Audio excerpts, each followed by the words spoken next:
All right. Welcome back to another live stream here. We're going to keep plugging away on the mask project that I've been doing the last few nights. And last night we got most of the wardrobe done with our Scott Tracker character.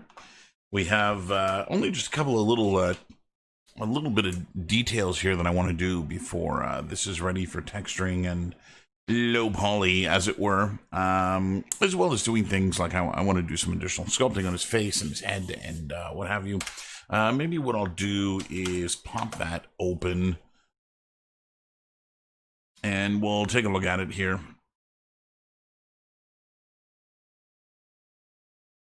So I am Tracker Scott and this file here. So here he is, as we left him off last night. So he's been textured, or at least poly painted. None of this is going to be final, and I'm going to go and put in some additional details on this at some point. Again, none of the colors that you see here are meant to be textures. I'm just kind of testing out what my poly paint is going to look like, what the textures may look like once I get to that stage.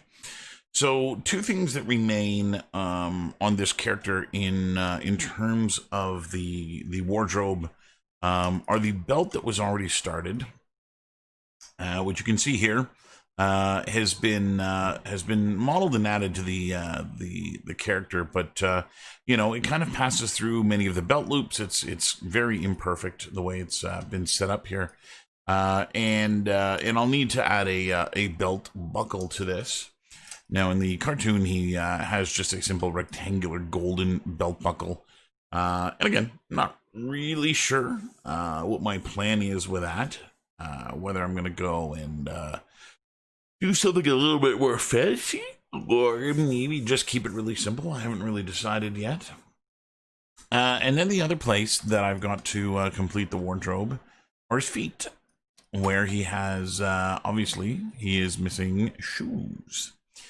And that's what I'm going to do today. Now, I don't need to do socks on him because I'm doing high top Converse here, and that will kind of bridge the gap between these two areas here. That I'm not really going to have to worry about the doing any socks or anything like that, and so that should do me kind of all that I need. Now I'm going to do something a little interesting with the shoes here. So my goal was to make Chuck Taylor Converse, and these are shoes that I own and wear regularly. Converse All Stars. We'll take a look at what these kind of look like here. So here's your high top Chuck Taylor. They are there. And that's kind of the goal, is to put that kind of thing on the kid. And so, yeah, they've got a very distinctive look. They also tend to just scream 80s kid when you see them like that. You know, that's the kind of shoes you expect to see on a kid of the 80s. They were really big back then. The pairs that I have a couple of different pair. I've got a couple of low tops that are cream colored or tan colored. And then I've got a pair that, actually this might be them. No, it's not them.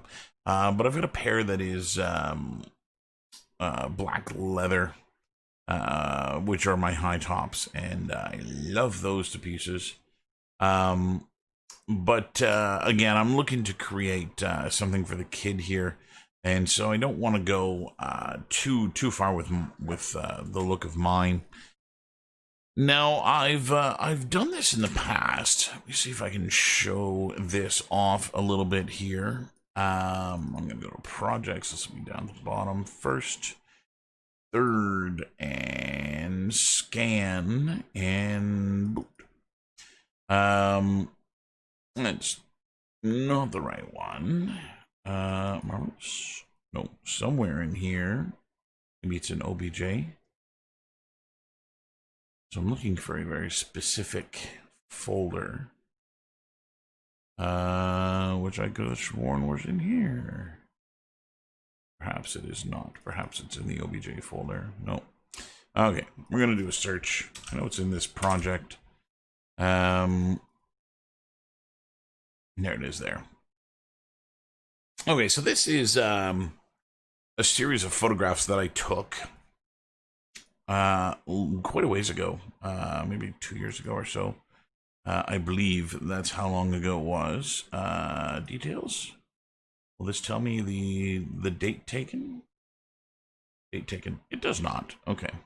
They've been transferred from one computer to the other, so I can't really check on the file. But anyway, this is a here's the image search. Image of this shoe. So this is a pair of shoes that I own as well. These are Merrell's. They're hiking shoes, and they're pretty comfortable. I wear mine a lot. And then here are mine. And so what I did, you can see there's a table down here. These are some floor tiles that have been kind of glued down to the tabletop. And then these are reference markers, and they're used for 3D scanning. And so what I did is I went outside with my camera, and I put the shoe on this little table, and I proceeded to take a ton of pictures of it. So if you kind of watch as I cycle through the pictures here, you'll see that I start looking at the inside of the right shoe, and I get zoomed in, and I move down the toe, and then we start curling around the toe, going back up the laces to the tongue, going back to the toe, back up the laces, and shifting over and going back up the laces, and shifting over, and then rotating around and image after image, trying to take as many high-res images of the shoe as I could. And so that's kind of what I did, going all the way around. Now, the end result of all of this photogrammetry, all of these photos, was that those shoes were brought into a software package called Agisoft Photoscan. And what I did in Agisoft Photoscan was to create a piece of geometry from that shoe. Which I thought was in here somewhere. Shoe. Let's go take a look at this. Crack this open in ZBrush here. It's gonna all have both files open, but I think that'll be okay. So here is the shoe that I was generating from that one. And if we go into the subtools here, yeah, it's not actually here. This is all the reconstructed geometry that I made of that shoe. So I kind of re-topologized over the topology to get this. I was hoping that maybe we'll close ZBrush because I don't need that open. But my goal was to make sure that those things were one-to-one. So I might have shoe base, shoe back. That might be it. Let's try opening one of these and seeing. No, I think shoe base back. I don't think that's the scan data. Oh, but there's the sole. So anyway, what the data provides for you is an image that looks like this, which, is pretty noisy. There's kind of stuff going on all over the place. But what you're looking at is more or less the UVs of the shoe. It kind of unwrapped it, and it generated a texture that looks like this, which it's kind of compiling together all of the little bits of the images that were taken in order to place them in the right place on the shoe. Now, I do have one somewhere in here that is boot shoe OBJ. Oh, it might be that one. That might be it. Let's go into Maya here. I'll try and bring this into Maya and see if that's the shoe. Well, I want to show you kind of the process here because I'm skipping over a few steps as I do the shoe for this kid here. And part of this is because of the live stream, and it's altering the way that I'm working just a little bit So where was I here? I was in first, third scan. Let's see if that is indeed the right place. So I'm in first, there's third, and scan, and there's the shoe OBJ. So let's go see if this actually is, hopefully what I think it is.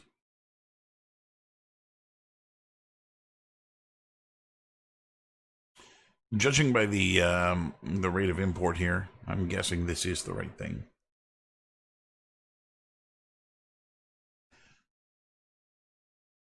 So typically what happens with these software packages, like Agisoft, is they take a long time to analyze the images and kind of start creating topology from those images. They there it is. So there's the scan data. This is the raw data that series of images that I showed you. This is what it spit out, which is pretty darn good. It's not too, whoops, cancel. It's not too bad, right? It's definitely the shape of the shoe. I can even see where there's an indentation here in the rubber, which is something that was, pretty unique to my specific pair of shoes. But it's got just about everything. Now, I didn't take a lot of pictures of the inside, and you can see it kind of tried to put together what it could of the inside. And what we're looking at here is a hot mess of random topology. Well, it's not really random. All of these vertices here are kind of generated from what's called the point cloud. So the software begins by looking at the photographs, and it tries to find commonalities in the photos. So things like, if I go back here to, let's see, I'm in the right place, reference and shoes. So if I look at two images here side by side, let's say this one, and which one is this? This is 4804, so it's this one. So let's do this one, which is a different image, but from a really close angle. So there's two different images of the same object from only just slightly different vantage points. So what the software does is it looks for commonalities, and that's partially why I've got these markers in place here, is that they help the software also pinpoint the table upon which this thing sits. Now, I've actually since gone away from using this table, and I've got a different table with a checkerboard on it, which works even better, at least for objects of this scale. And so what the software does, and granted it's doing this at the full resolution of these images, which I took with my DSLR, so really nice and high res. So what the software does is it analyzes the images for pixels that remain the same or constant from shot to shot. So for instance, if we look at, right here, there's a little tiny black blemish on this piece of leather, which you can actually see is present in each one of these little things here. And then that same little blemish is present over here. And if we go kind of zoom in on that blemish and we zoom in on this blemish, we'll see that those two shapes are really similar. And the software kind of recognizes that, hey, this thing and this thing are pictures of the same object, only it's shifted in the photograph. And it does that for as many points as it can find on the shoe. And so when you look at images like this, and again, I can cycle through quite a few of these images, and that point is still there. It's actually not, well, there, it's gone because I'm taking a picture of something different. But even here, I'm on the other side of the shoe, and that little black point is still there. So the software can use that as a means of tracking where something is moving in 3D space. So when you look at the little dots on the ground here too, so there's one just kind of under the front of the shoe, you can actually see that dot in many, many pictures as we move around the shoe, which again serves as a means of being able to track where on the shoe or where in the world this picture was taken. The other thing that these images are really, really good for is being able to see detail. Again, these are fairly high-res images, and if I go look at them, I can see that the leather here that's on this shoe is actually really, really frayed suede and not exactly leather. And you can see it's almost furry up close. If we go look at what looks like a jersey knit on the kind of fabricy part of the shoe here, up close we can see exactly what that jersey knit is, where there's some very coarse black fibers, and then you get these tan fibers that are knit together in a very specific pattern all over this area too. We can see that the rubber here actually has some tooling marks on it from when it was made. And even this little gray patch in the front of the sole, I can see is actually ribbed.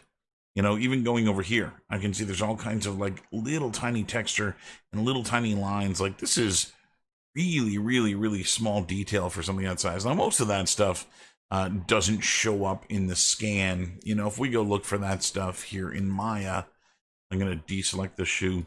You'll see that, and again, I'll go zoom in on that area. You'll see that we're just kind of getting noise here. None of that detail's coming up. You'll also notice that the table got scanned, including the little divot that was in between the tiles I placed on here. And that's kind of an issue. You know, I need to make the sole of the shoe as well. So what you're not seeing here is that I did 2 scans of the shoe. We're looking at the first one.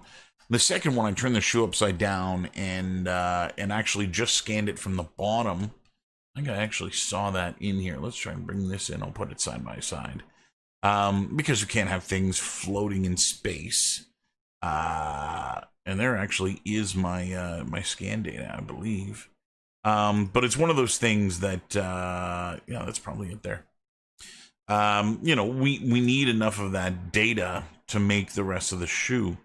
And so this is it, and you can see I've actually gone and placed it where it's supposed to be.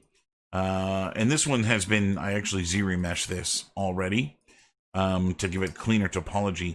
But you can see that kind of completes the design of the shoe once I get that into place. So the goal with this stuff is to use this as kind of a base to create a newer shoe, to create something that is usable both in ZBrush and beyond. And that's kind of what I'm going to do with the Converse. Now, because I was working today and actually doing stuff for the studio, I don't have time to go and take all of these photos and whatnot. And so I'm going to kind of shortcut my way a little bit in that I've got scan data that somebody loaded up online of one of these particular pair of shoes. And so this is the raw scan data, which is just going to save me a little bit of time here and allow me to then go and just start jumping right into the retopology. So this does a couple of things. First, it's easier on you guys because it takes a long time for photoscan software to analyze the shape of something and generate the geometry. Upwards of 17, 18 hours, like somewhere in that range. And so I will typically let that kind of go overnight and whatnot, and maybe on a weekend at a point in time that I'm not going to be using it or using the software. And so that is kind of one of the reasons that I'm doing this. It's that, again, it's just going to speed up my life a little bit. And so I've gone, like I said, and imported, well, I haven't imported it yet. Let's do that. I've gone and grabbed myself some data here that I'll be able to use. So tracker, and I've got to put this in Scott's folder here already. Where's Scott? There's Scott. And where did I put this? In clothes and shoe raw. So this is somebody else's scan, and you're going to see actually a really big difference in quality here between this person's scan and my scan. And I can kind of theorize a few things that went different with their scan compared to mine. So this is the scan of one of those pairs of shoes. And this is pretty typical of a scan where you're going to see a lot of this blobby behavior, where it can't tell where things are together and where they're separate. But this is pretty typical of a scan to kind of look like this. Again, we didn't get any of the interior, and so you kind of get this just cut off hole in the mesh.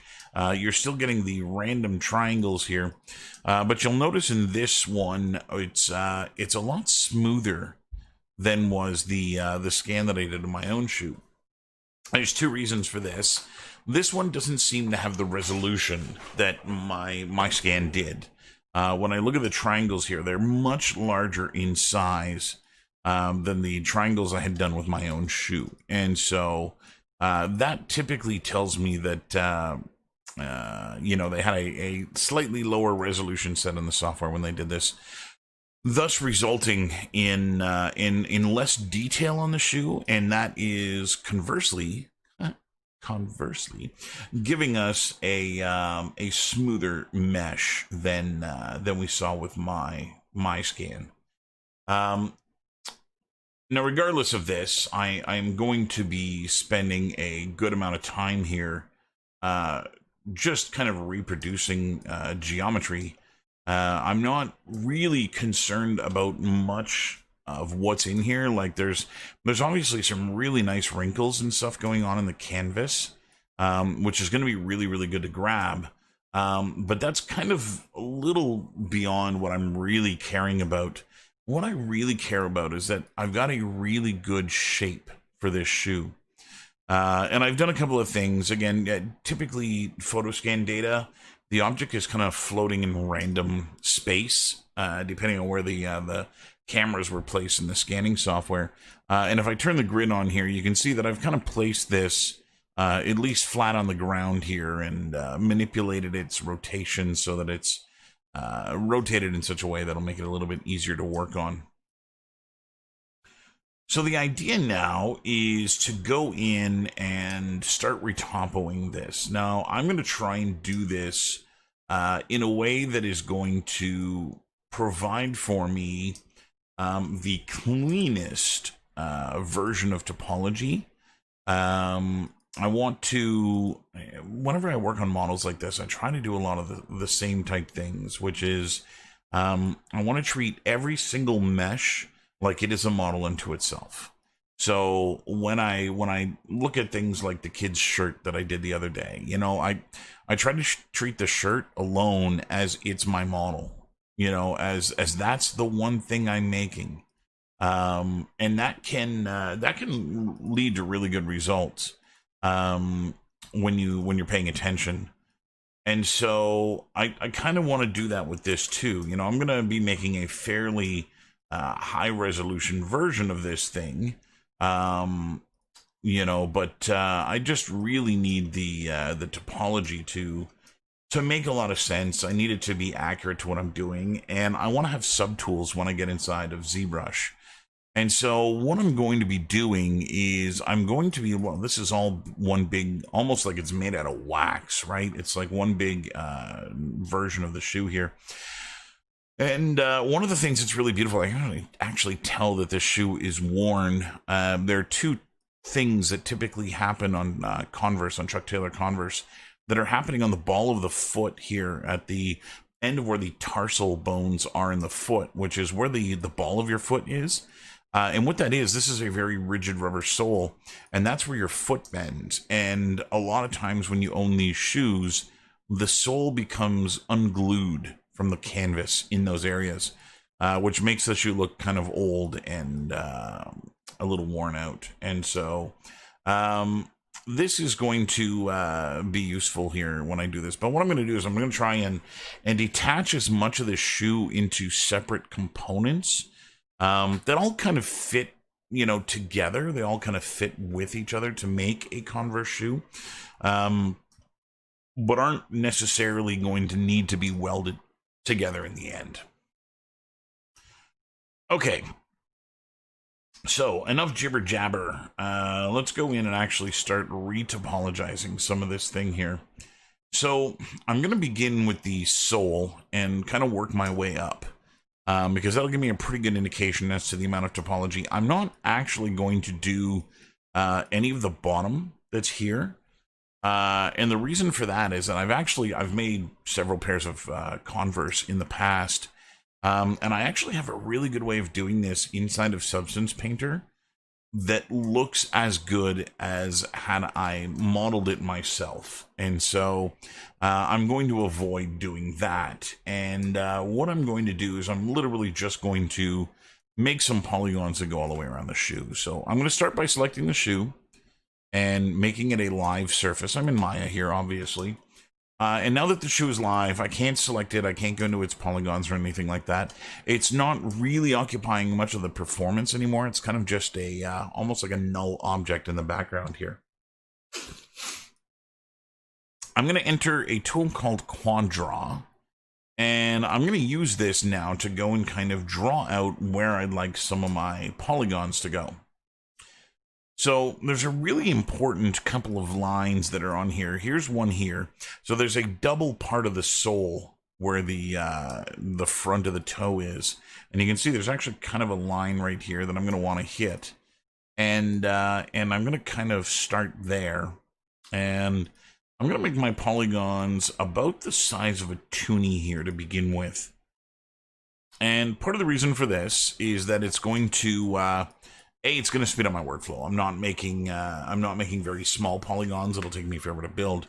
And I can actually go and add subdivisions to this as well. There are a couple of different thicknesses to the rubber as it goes around the back of the shoe. We should probably look at some reference of this here as we go. I know these shoes really, really well, as I actually wore these to my wedding. I had a black and white. That's actually where my leather pair came from, I think. No, I think they were canvas at the wedding. I don't recall. Anyway, Converse All-Stars. And I'm going to go find some images of these guys here. I want to do the very typical black and white ones. I've gotten a little creative with some of the ones that I've owned, and I've gone into some pretty funky colors. But I think when doing like an 80s kid, here's the years, actually even this, there's 70s. Like when you see this kind of imagery that just reads as a kid from the 80s, which, again, because that's what this show was, that is absolutely what I want to, kind of capture. So I'm going to open this one in a new tab. It's funny, these ones, this is, somebody took the sticker off the ankle here, or the paint that's on the ankle here, or maybe this pair just didn't have it. Appears it's only on the inside of this one. Maybe in the old ones it was only on the inside. Pretty sure it's on both sides now.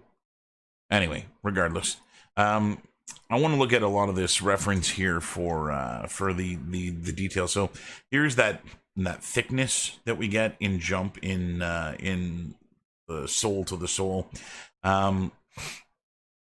You can see here at the back we've got or on the side here we've got a thin layer of white, and then it jumps up to a thicker layer of white, and then there's even a thicker layer of that on top, which is even a little bit thicker, and then there's a solid rectangle in the back that actually says Chuck All-Stars or Converse All-Stars.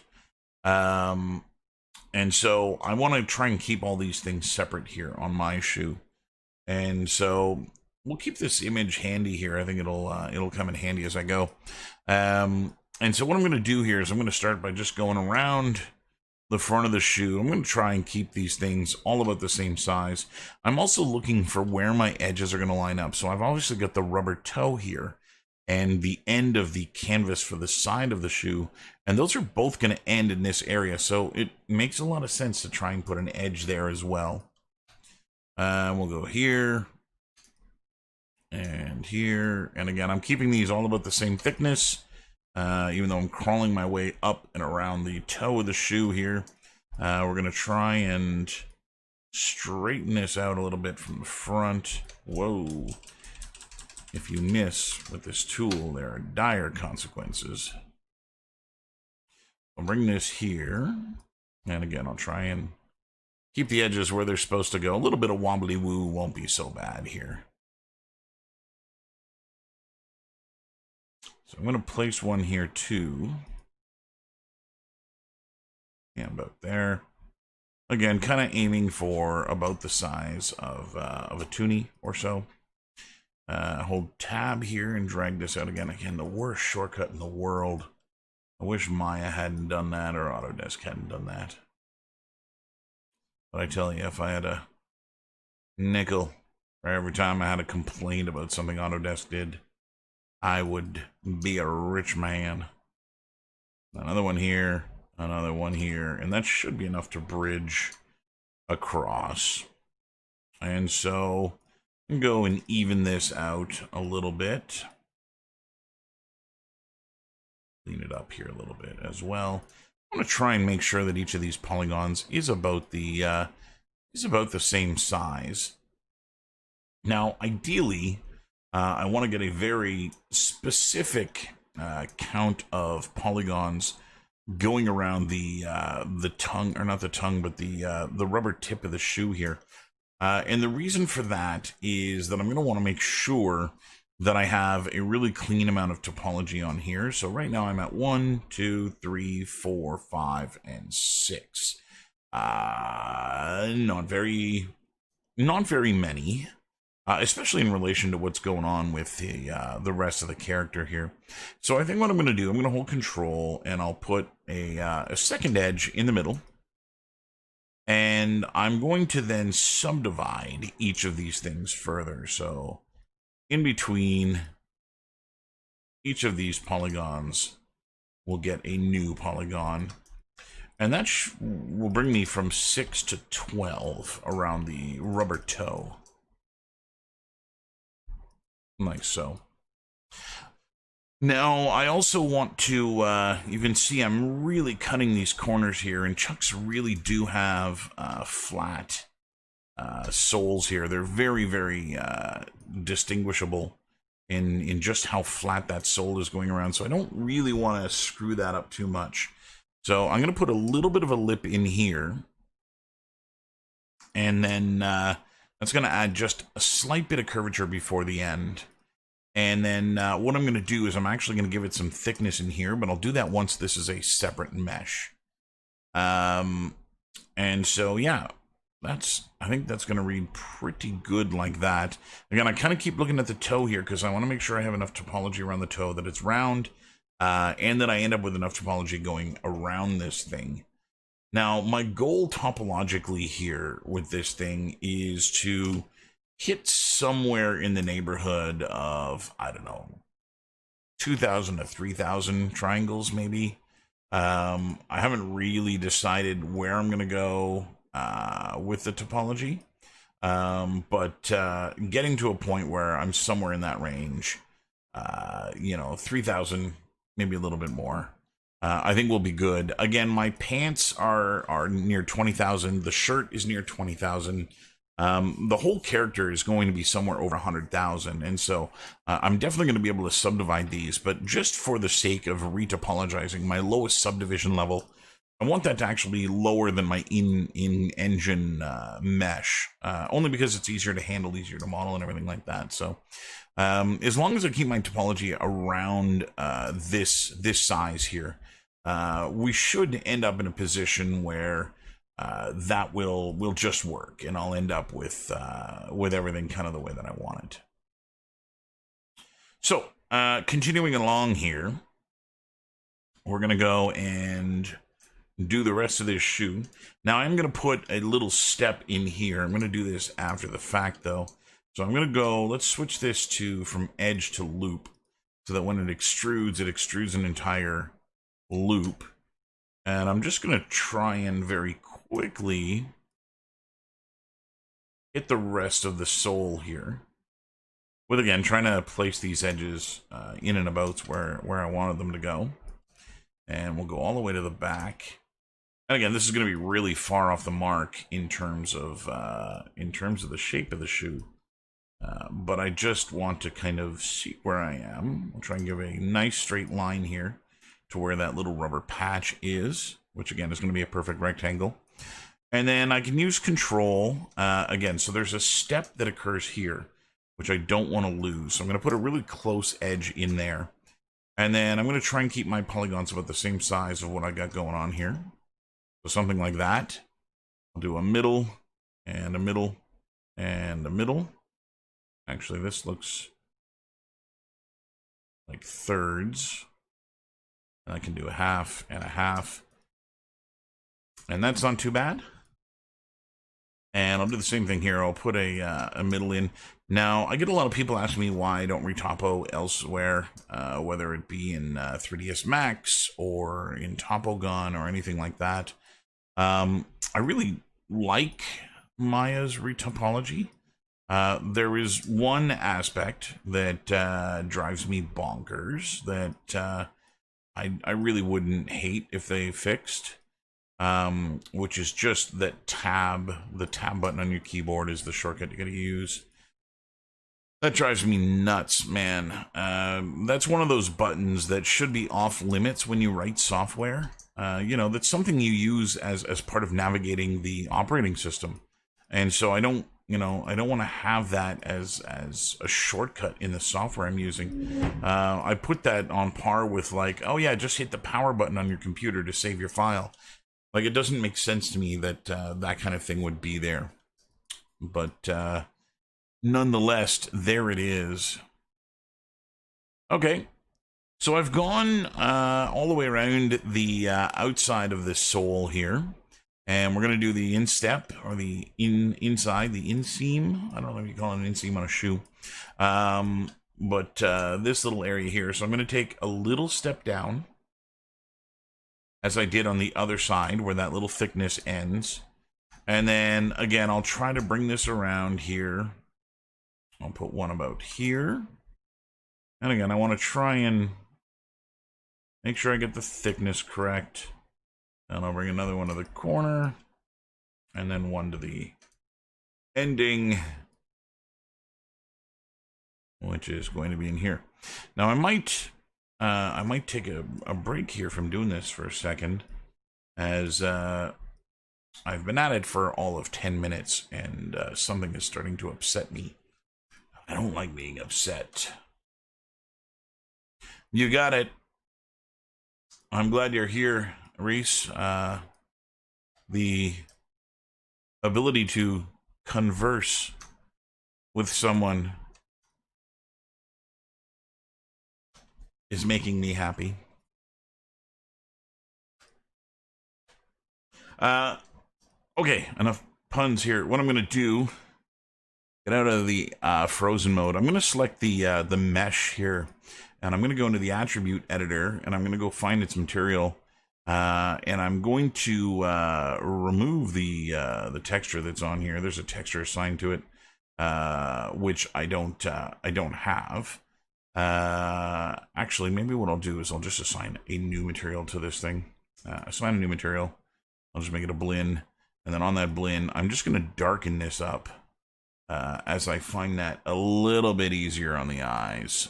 This is something I do a lot in 3ds Max. Having something really bright and brilliant like that on my screen, it kills my eyes after a while. I just can't have, again, I'm working on a fairly large 4K monitor here, and to have something that big and that bright on screen, I just can't do it for too long of a period. So I like dulling down my colors a little bit here while I'm modeling.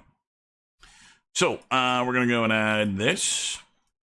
And one of the nice things about Maya's retopology engine here is that it's always snapping these things to the model, and so every time I create a new edge here, it's automatically where it's supposed to be. You tried Blender today, and how did that go, my friend? Were you trying it in a professional setting, as in part of work, or was this just an experiment in playing around with new software? How did that go?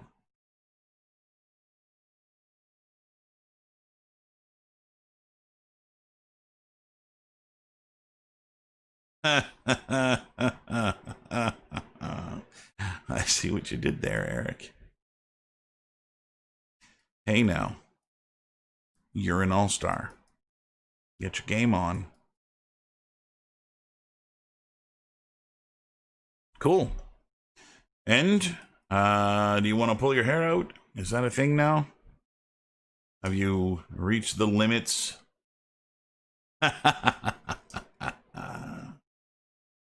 I do not blame you, my friend. I do not blame you. So again, I'm going to do a step up here with just a little tiny edge.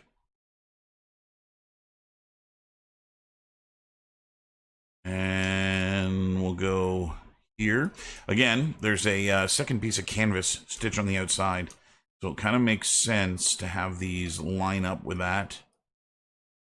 And then I should be able to just stitch these together. We're going to switch from loop back to edge mode here.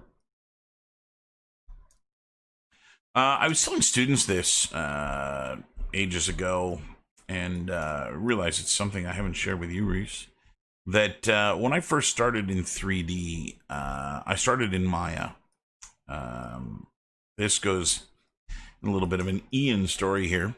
But this goes back to a time when Disney's Tarzan had come out. And they had actually talked a little bit about how they had done some of the, like, the half-pipey stuff that they did in that, and how it was all done in Maya. And we were just both taken aback by how gorgeous that stuff was, and thought to ourselves, hey, if that was done in Maya, Maya is the future of where this is going.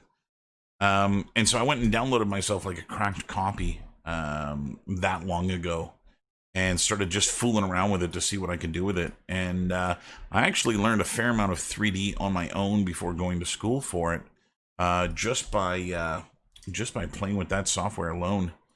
And then when I got to school, my instructor was a very big fan of 3ds Max.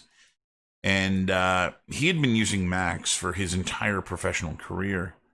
And I asked him, and it's funny because I get this from students all the time now, usually about Blender. But I asked him, I said, listen, I've already put a lot of time into learning Maya. Can I just use Maya for the assignments that you're giving us? And like, I'll export an OBJ or an FBX or whatever. And so actually, I don't think Maya did FBX back then. But I'll convert the file from one to the other for you so that you can open it. I just don't want to throw away all of that time that I put into using that software.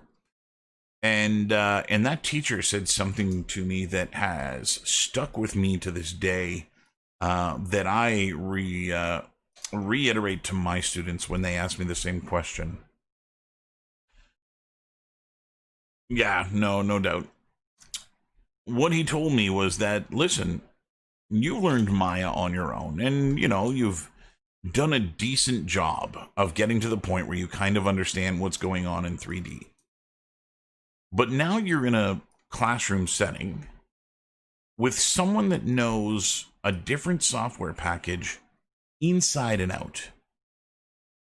Don't you think it makes a little bit of sense to learn what it is that I have to say? And I was like, holy shit, you're right. Like, I'm choosing to go this alone while paying this, at the time, stupid tuition. I went to a private school, so it was really expensive tuition. But he was right. Like, I was paying money to be there to learn, and I was choosing to learn on my own. And that was just one of those things that I was like, oh, hells no. And I switched over to 3ds Max, and that was it, man. I was in Max for like 15 years after that. Not really ever coming back over to Maya for anything, mainly because I know. Yeah, usually I'm the one who uses logic and reason to defeat other people, but in this case he had me, and you know what, he wasn't wrong. And as much as I hated stepping away from everything that I learned inside of Maya, I ended up, like, this dude mentored me when I was in school. Like, he took me under his wing. There were times when I would go to his studio and, check out what he and his partner were working on, and the kind of stuff that they were doing. And he would let me just sit there for hours in the studio, watching him work. And it was absolutely brilliant, the amount of insight I got into how to use this software. And so, that is definitely what propelled me on my way to getting good with this stuff. And then yeah, I mean, I stayed in Max until the day I got hired by Sheridan to teach, and they were like, "Oh yeah, we need you to teach Maya." And I was like, "Oh, this is going to be like a visit from an old friend that you hate." And I had to switch back over again. And now I'm 2 years into teaching at Sheridan. I've now spent 2 years modeling in Maya and teaching students how to model in Maya. And while I'm still faster and I'm still better with Max just because of the amount of time I put into it, I'm getting to the point where I'm not shying away from Maya anymore, in terms of when I have to do work and what kind of work I got to do and that kind of stuff. And so there was a time when I was not so agnostic about the software that I use. And even now, I've got stuff all over the place. I installed 3 different software packages today alone, just for messing around with different things and doing R&D for the studio. And, it's just one of those things that, if you have a task in front of you, the best way of approaching that task is always going to be the path of least resistance. And sometimes you don't know what the path of least resistance is, and it requires a little bit of exploratory. I used Softimage twice. I used it for Gator. That was the only thing I ever did in Softimage.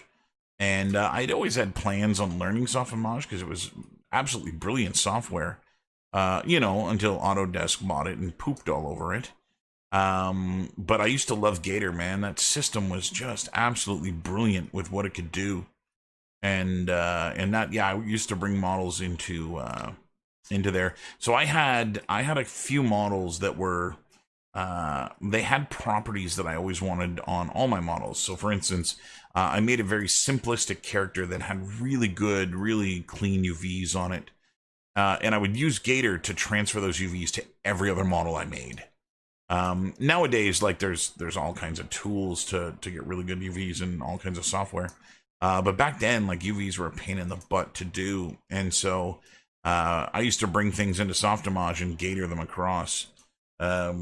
Those of you younglings here who don't know Softimage or Gator, Gator was a global attribute transfer, Gator, that would allow you to copy and paste any attribute, any property of any model to another model.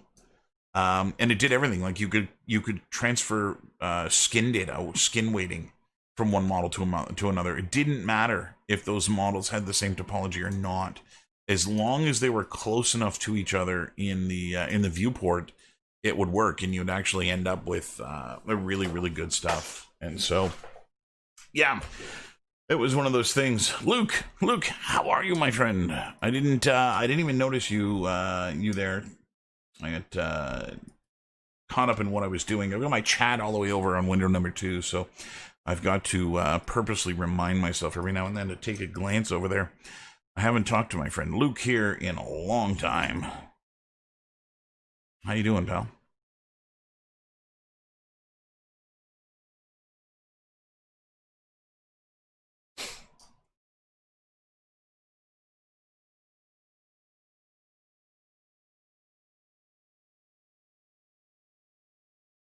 Yeah. Yeah, it's one of those things. It's just one of those things. Don't make me bring out my Prius analogy again, because I'll do it.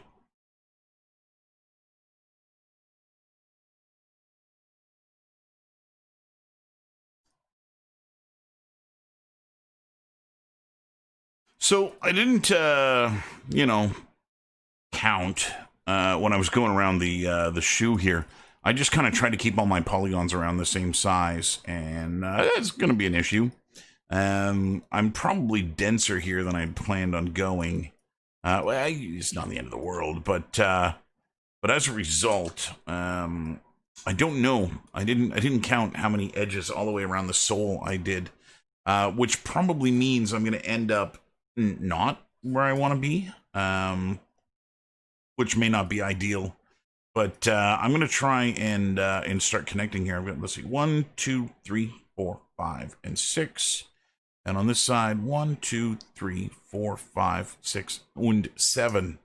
So that's a problem, but a rectifiable one. Something like that. So my kids bought on the PlayStation Store a Minecraft add-on called Bed Wars that I guess they've been seeing a lot of YouTubers play this, and the kids got it into their head that they want to play this too. And so they went and downloaded it and installed it, and then bugged both myself and my wife that they wanted to play this game with us. And so after dinner, we went and took a look at what this Bed Wars is.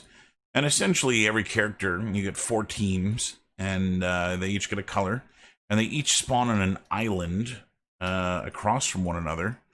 Let's not do that. They each spawn on an island across from each other, and you can respawn so long as your bed is still intact. And so your goal is to go to the other person's island and destroy their bed and then kill them. And I was like, oh, it's capture the flag. And my kids are like, no, it's Bed Wars. And I was like, okay, well, I'm going to capture the flag your ass to death. And the kids were like, we've been practicing all day. You can't beat us. And they had all of these crazy schemes for how they were going to be staying alive. And, we were going to do this and going to build this and then go over here. And they had all these delusions of grandeur that all of them involve them staying away from their beds. They were like, I'm going to build a fortress and hide in the fortress, and you're never going to be able to kill me. And anyway, I jumped in to play with them, and they're 7, so I mopped the floor with them. I'm not one of these fathers that is going to let my kids win, especially at a video game. And so I just completely demolished them. Actually, they thought they were playing with my wife, and she's not as capable at a first-person shooter as the kids are, and so she was struggling a little bit. And so when the kids weren't looking, she handed the controller to me, and I was like, "Oh, they're fucked now." And I went and destroyed both their beds, and I was like, here's my winning strategy. My winning strategy is stopping you from respawning. And I'm just going to wait for your clumsy ass to fall off the world. And it worked. I defeated them both. Taking a lot of pride here in the fact that I beat 2 7-year-olds at a video game. But I ended up, the kids were both pissed off. First, when they found out that I was the one who had been playing. And then second, that I had won. And they had all of these, these plans of how they were going to beat me. And it's not going the way that I want. Remove some of this stuff here. That one goes to that one. So I've obviously got some mismatch here that's going to need correcting. And so I told the kids after I beat them, I said, hey, listen, I've been playing games longer than you've been alive. I've been playing games longer than your mother's been alive.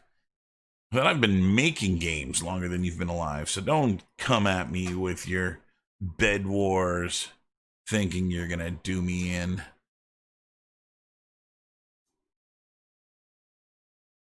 You're not a real man unless you can trash talk a 7-year-old and make them cry before bed.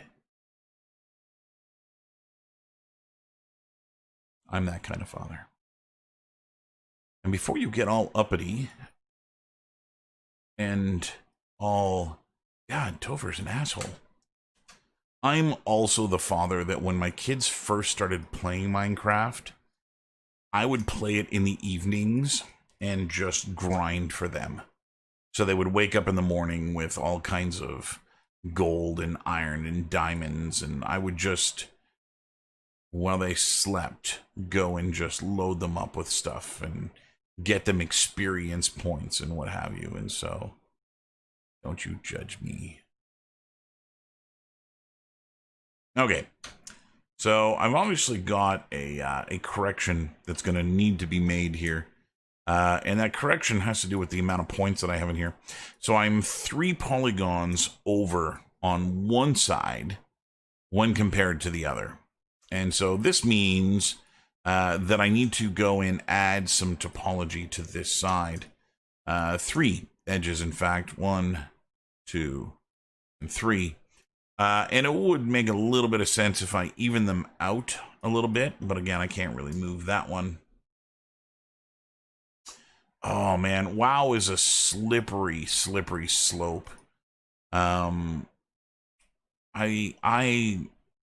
can't play WoW because that'll be the end of my life.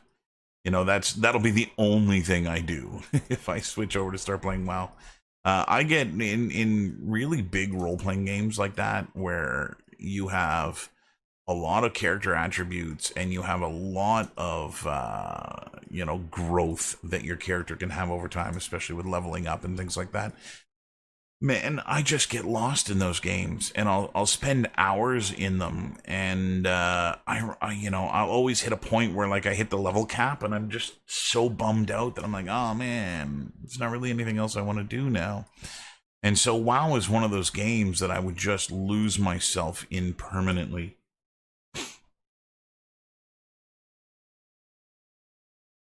Oh yeah, I'm trying to. Star Citizen's another one too. Yeah, I'm trying to only play games that, while they aren't casual games, they kind of force me to play them in a casual way, if that makes any sense. Because then I don't get sucked into it too much. And even then, like I was playing Crackdown in that way. I played Crackdown 3, and same deal, man. There's all them stupid orbs everywhere, and I gotta get all the stupid orbs. And so, same thing. I just get locked and trapped inside of these games.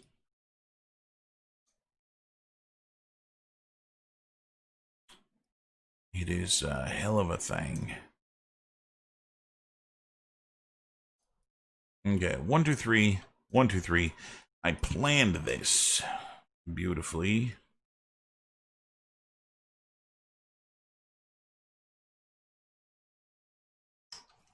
So the last time, yeah, research. That's my excuse too. That's often my excuse for buying technology too. I was like, honey, I need a 4K TV. I can't make 4K games if I don't know what they look like. And I don't know if she believes me so much as just loves me so much that I get away with buying all this nonsense.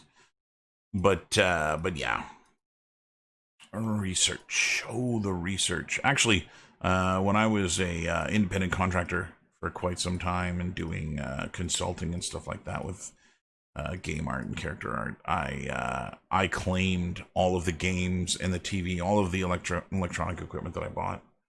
I haven't been in a position where I've had any contract work in quite some time since Finish Line pulled me on in a more permanent role. I haven't been able to claim anything, but boy, oh boy, did I ever used to be able to claim just about everything. And the nice thing, too, is that if I work from home, which, I mean, now I don't have a friggin' choice, but back then, if I worked from home, I'd be able to claim, a portion of my electric bill and a portion of my hydro bill, most of my internet. 1, 2, 3, and 4. 1, 2, 3, 4, 5. So I only need to add 1 here. And again, it'll do me some good. Try and space these out a little bit. Now, this is one of those instances where I find it really funny working in Maya, where I really like the tools that I'm using to retopologize, and I do find them faster enough that I'd rather be doing it here than in 3ds Max. But in Max, I have an evenly distribute edge tool that I can use that would fix this, where, I add a new edge and now it's not the right size. And so it's one of those things where, like, I kind of need to be in both software at the same time. But, man, if ever there was a glutton for punishment, it's the idiot that's in 2 Autodesk packages at the same time.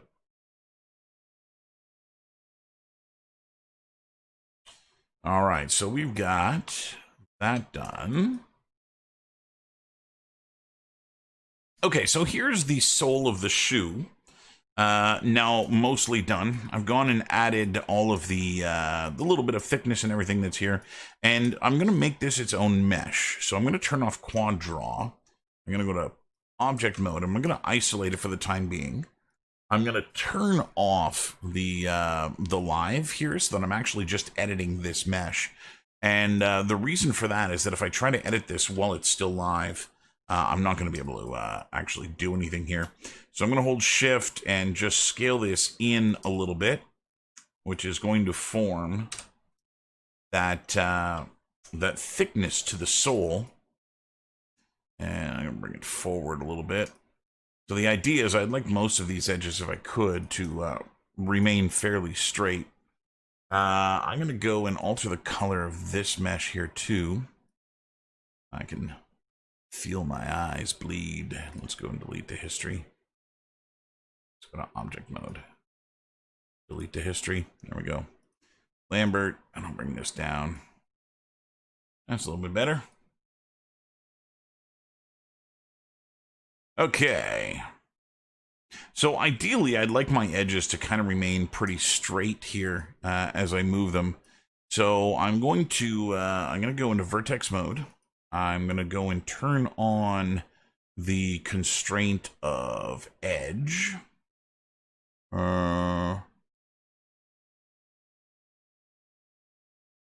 Transform constraint. Edge. There we go. And I'm going to go and move some of these vertices here. So that one's pretty straight. That one's pretty straight. This is about where it starts going off the rails here a little bit. And I'm just going to go and slide these guys back until they are as linear as I can get them here.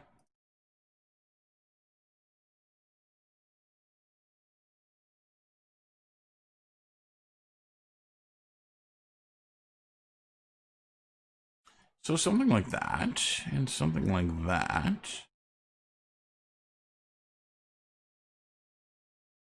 In here.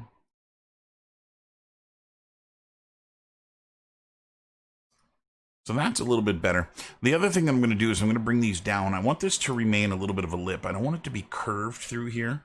It's actually supposed to be pretty close to a 90-degree corner here. Now, most of this new row of polygons that I just made, most of this is actually going to find its way inside the shoe and not actually be something that's going to be visible. And so I'm not overly concerned. Why are you moving so funny? Really doesn't like sliding on the edge. Yeah, this one too. It's starting to act really bizarre. The closer I can keep that to 90 degrees, the better it'll look in the end. At least that's what I'm telling myself.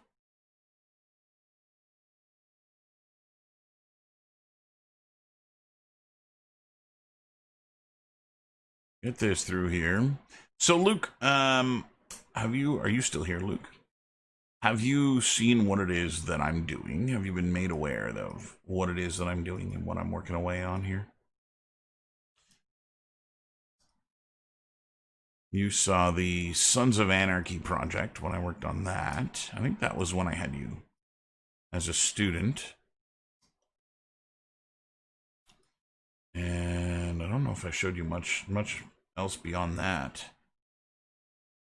So I'm taking an old 80s cartoon that I used to watch when I was a kid. It was one of my favorites when I was a kid. And oh yeah, the roller derby one. Yeah, I worked on the roller derby for a little while and then just shelved it. That one's not dead. I'd like to go back to that at some point in time. But anyway, after the derby one, well, the derby one ended because I started working for Finish Line. And actually Scully, the game that we just announced, was the project that took me away from working on my derby game. But anyway, I may go back to that at some point. Maybe I'll revisit that someday. But anyway, it's an old cartoon from when I was a kid. It was made by Oh God, who did the animation? Did Deke do the animation? Reese, you'd actually probably be able to. Uh, you've probably seen it more recently. I don't remember who did the animation, but anyway, it was an '80s cartoon meant to compete in the same space that GI Joe and Transformers had. And it was it had a toy line made by Kenner back in the day, and it has since been purchased by Hasbro. So it's now actually in the same universe as G.I. Joe and Transformers. In fact, it is one of those properties that the rumor mill has been circling for quite some time, that they may make a movie out of this. And I know when they did like the Rock G.I. Joe series of movies, Retaliation and all that, that was meant to be the beginning of a shared world, a Kenner or a Hasbro shared world.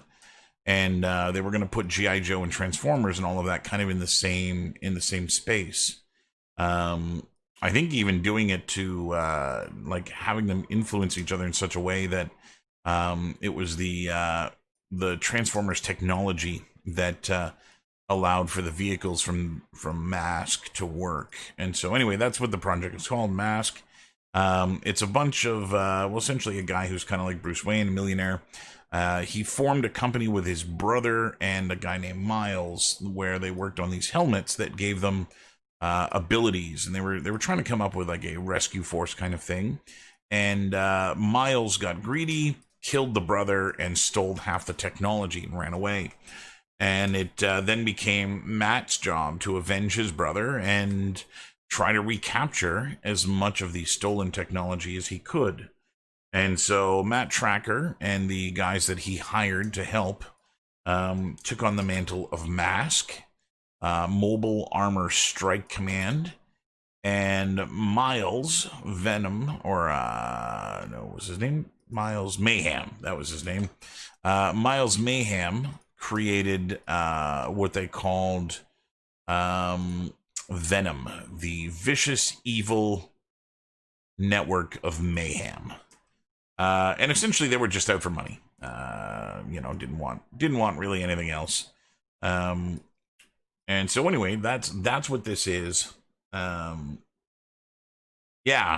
kind of like the almost like kind of like what they did with Tony Stark in the movies, right? Where he kind of like, he's not really part of the army, but he's part of the army.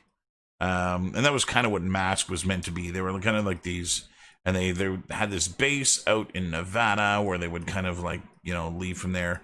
And the gimmick with the toys was that they all transformed, but not like Optimus Prime into a giant robot. Instead, the toys would transform into some other form of vehicle. Usually a battle vehicle of some kind. So you had a regular vehicle, and that regular vehicle would then morph into a some other kind. It was Deke. Yeah, I figured it was Deke. And so so they would all kind of transform from one type of vehicle into another. So you had a 80s Camaro. It was an 82 Camaro that had going doors. And the doors would open, and the Camaro would get these rocket thrusters in the engine in the back, and it would be able to fly. And that was kind of like the hero vehicle. And there was a Jeep that had a speedboat tucked underneath it, and there was a motorcycle that turned into a helicopter. And all of the good guys and all the bad guys each had like their own vehicle, and that was kind of the thing. And yeah, it was really, really super popular when I was a kid. For as short as it ran, I think it was only on for 2 seasons, and it kind of got squashed a little bit after that. But it was pretty good while it lasted.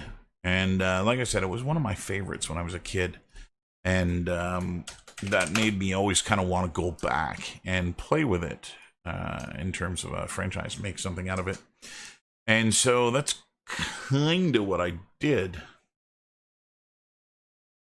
Yeah, I mean, it's the characters were kind of okay. The entire show, or the entire Mask property, was plagued with bad decisions from day one. Things like, in order to make the vehicles, because everything revolved around these vehicles, in order to make the vehicles affordable, they made the characters smaller so that the vehicles in turn could then be smaller. They didn't want to go G.I. Joe size with the figures because then the vehicles would be too expensive and nobody would buy anything. Unlike G.I. Joe, where you could just buy a figure by itself, Mask, every figure came with a vehicle. So you had to buy these more expensive things.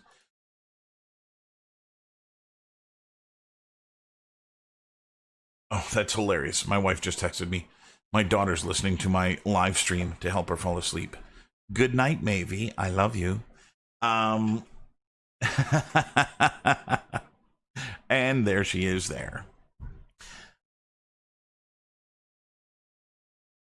I just heard her squeal with delight upstairs. That's adorable. And so yeah, so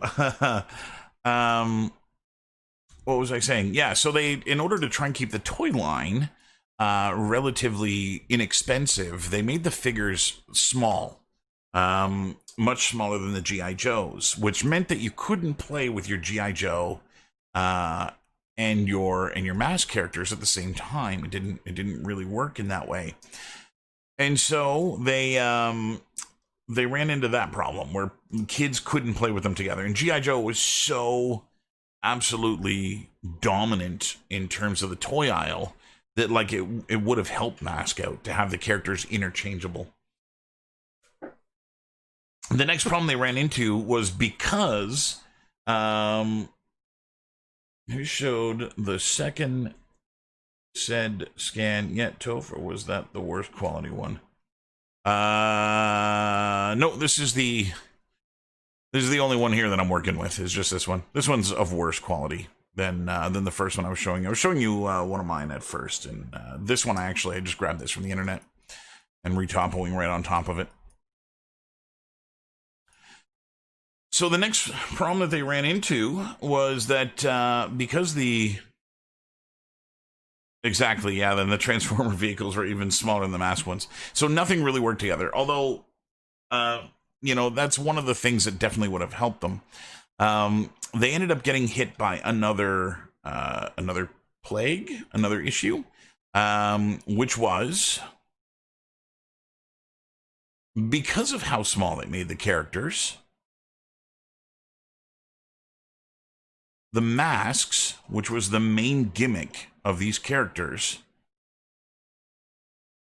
were choking hazards. Kids all over the country were popping the masks into their mouths and then choking on them, and that was kind of an issue.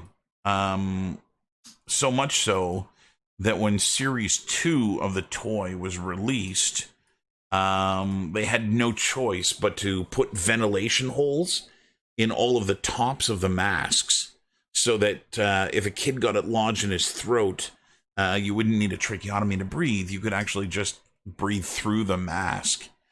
And so that was another thing, right? That there were kids all over the place were being injured by these toys, which, again, it's no bueno. Okay, so what do we got here? We got 1, 2, 3, 4, 5, 6, 7, 8, 9, 10, 11, 12. So I've got 12. Just trying to plot out here. I can't see both at the same time as I do this. Nope. Turn that off. Grab that one. So I need to go 12 and 12 here as I screw across this. Yep. It's one of those things that, you can put it on the packaging as much as you want. Don't put that in your mouth. That kids aren't going to listen. And guess where it's going? As soon as you get the chance. I went to I went to a kid's birthday party. This is a fun story. I went to a kid's birthday party with both my twins. They got invited to this birthday party. First birthday party they'd ever been to was a little girl in their class. And so we take the twins. It was a pool party. We go to the little community pool right down the street from our house. And both my wife and I go into the party. And, I've got one of the kids and she's got the other. And at one point in time, my wife comes over to me. I had my son in the water, and she had my daughter. And at one point in time, she comes over to me, a little frantic. She's like, "There's something red in your son's nose." And just for the record, whenever he does anything wrong, he's my son. But when he's absolutely brilliant, he's her son. But anyway, something red in his nose. And I'm like, "What?" And so I turn him around, and granted, like, this is junior kindergarten. He is 4 at this point in time. And so I turn him around in the pool, community pool, and I look inside his nose, and I shit you not, a 1x1 red stud from Lego is yammed up his schnoz.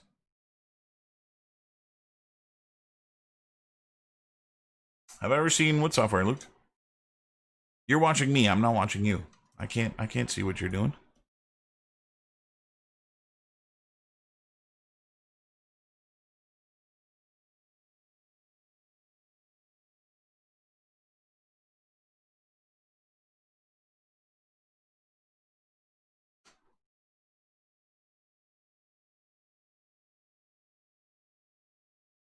Oh, the link. So I'm not actually on YouTube, Luke.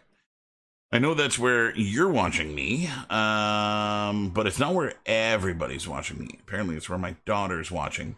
I'm streaming to both. I'm streaming to both at the same time, both Twitch and YouTube, and I'm doing that by using a restream software. And that restream software doesn't allow me to see the links directly that you guys post. I'd have to open up YouTube and go take a look for it. What is it? What is the software? You've piqued my interest.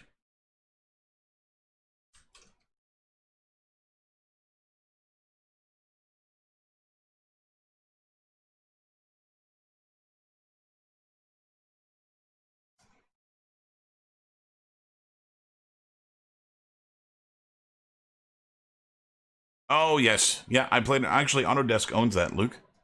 I played around with it for a little bit right before Autodesk bought it, actually. It's kind of like, well, it was kind of advertised as being the marvelous designer of shoes. And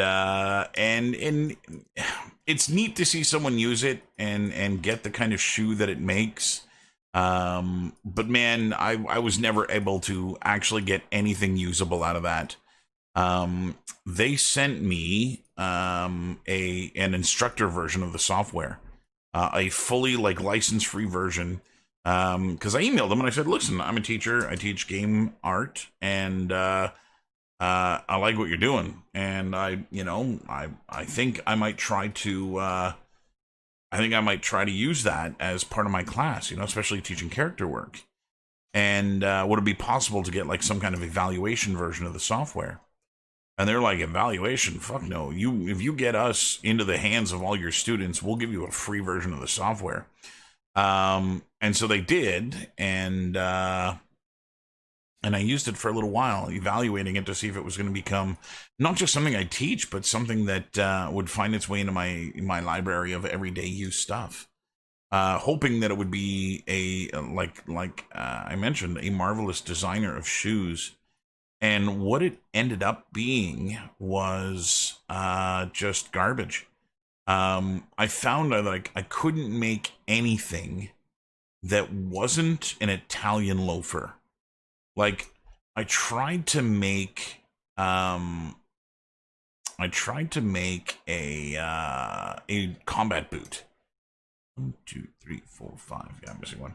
I tried to make a combat boot, thinking like, "Oh, this is, this will be a true test," because I make soldiers quite a bit, and combat boots are one of those things that if I can get away with making a really good one in this, I'll be able to kind of cheat the system a little bit and get some really nice looking shoes.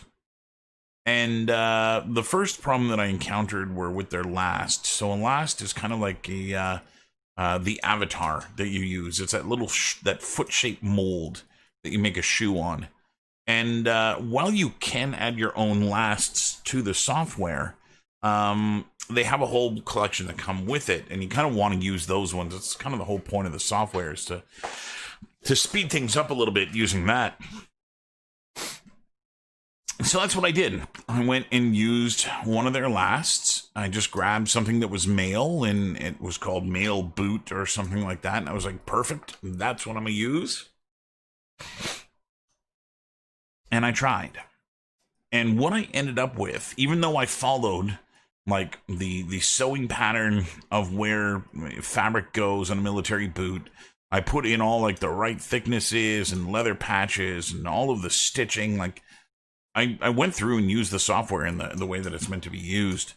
What I ended up with at the end looked more like an Italian loafer that had been painted combat boot colors. Like they just couldn't get away from that shape of dress shoe. That it didn't matter what I made, dress shoe was always what got spit out at the end. And that was the main reason why I kind of got away from it, that I just stopped using it, was that I couldn't make anything. Everything just turned up as an Italian loafer. And well, you know, I'm sure Italian loafers are comfy and fun to wear and stuff. Like, I've got way more footwear to make than an Italian loafer. And so it was one of those things that I was just unable to use the software in my pipeline. And I emailed them and told them too that, like, listen, you guys have something really cool here, but you know, there's not enough variety in what it makes that I can't use it. I think they did. I don't know when the last time there was a Crispr update or a Crispin update. I don't think it's still in the works. Autodesk does that though, right? They buy things and destroy it. It's kind of their motto. Okay. 2 panels, good to go here. Yeah, that's what they do. Hey, you know what? As much as I like to make fun of Autodesk for buying the shit they buy, man, I would love to come up with my own software and have them buy me Autodesk. Do it.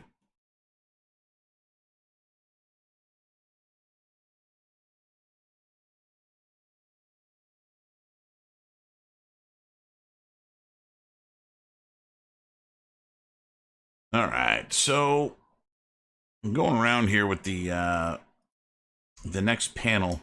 Now, this is where things are going to get a little bit more difficult because I would really like to see the topology that I've already created in order to make it match. While I am going to be adding edge loops and stuff along the way here as I do this, without seeing what I've already done, this is going to be a pretty fruitless endeavor. I think I'll go here. Try and separate these out here. I want to try and get these edges to be about the same width. Before edges. I'm looking at how wide this part of the shoe is here. And I think I can keep it at about 3 or 4 till about here.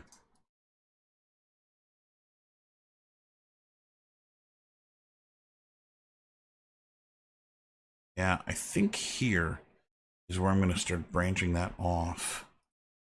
Let me put another polygon here. Now, the other thing that I'm paying attention to here, I've got these eyelets I've got to place on the model. My image. That's that one. Is not needed. This one. So these little metal eyelets here that sit on the fabric.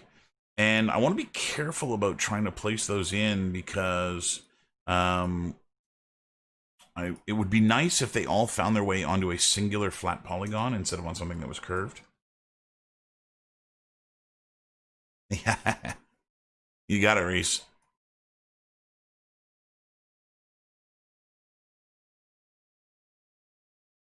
I got me some ideas.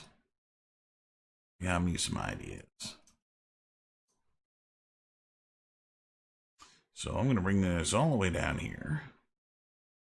And again, the shoe is really wrinkly in here from the amount of laces and stuff, so I'm kind of trying to pay attention to that a little bit too. This is going to go in here. Oh yeah, I would love to hear Autodesk stories. Well, I guess you taught at George Brown when it was still in the Autodesk building, right? So I don't know if any of your stories have anything to do with that. Did I ever tell you guys? And I don't know. I mean, Reese, I know I didn't tell you this, but I don't know if I ever mentioned this to any of my students. But I wrote an Autodesk book at one point in time. This was way back, way back. Oh God, this would have been 2000 and see in the aughts, early aughts for sure. And it was a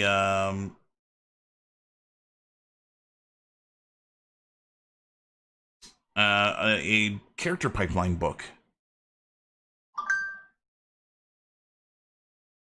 about how to make characters inside of 3ds Max.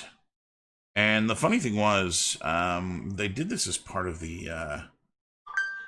Jesus, my phone is going mental. My daughter's not watching anymore. I guess I was too engaging and it was keeping her up, so she's listening to my wife live stream now, as she's doing prep work for her online classes with her school, which is science. She's doing physics and chemistry, and so that'll knock a 7-year-old out and probably put me to sleep. Right before, yeah, I worked for Autodesk for a number of years afterwards, right before Ubisoft. Oh, okay, cool. I want to see if I can find the book. So what happened was they approached the studio I was working, and asked them if a character artist would be interested in putting together a book, for how to create characters. And they came over and asked me if I wanted to do this, and I was like, well, okay. And I was like, I don't really have time. Like, I'm working on the game that we're working on, and I don't really have time to stop working on the game we're working on.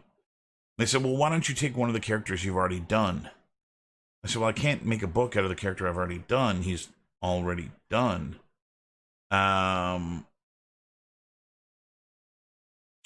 so, yeah, they ended up saying, well, all you got to do is just do it backwards. Take the character that's already done and like keep taking screen grabs and unmodel him. Like start taking him apart. And so I did, and it was absolutely hilarious.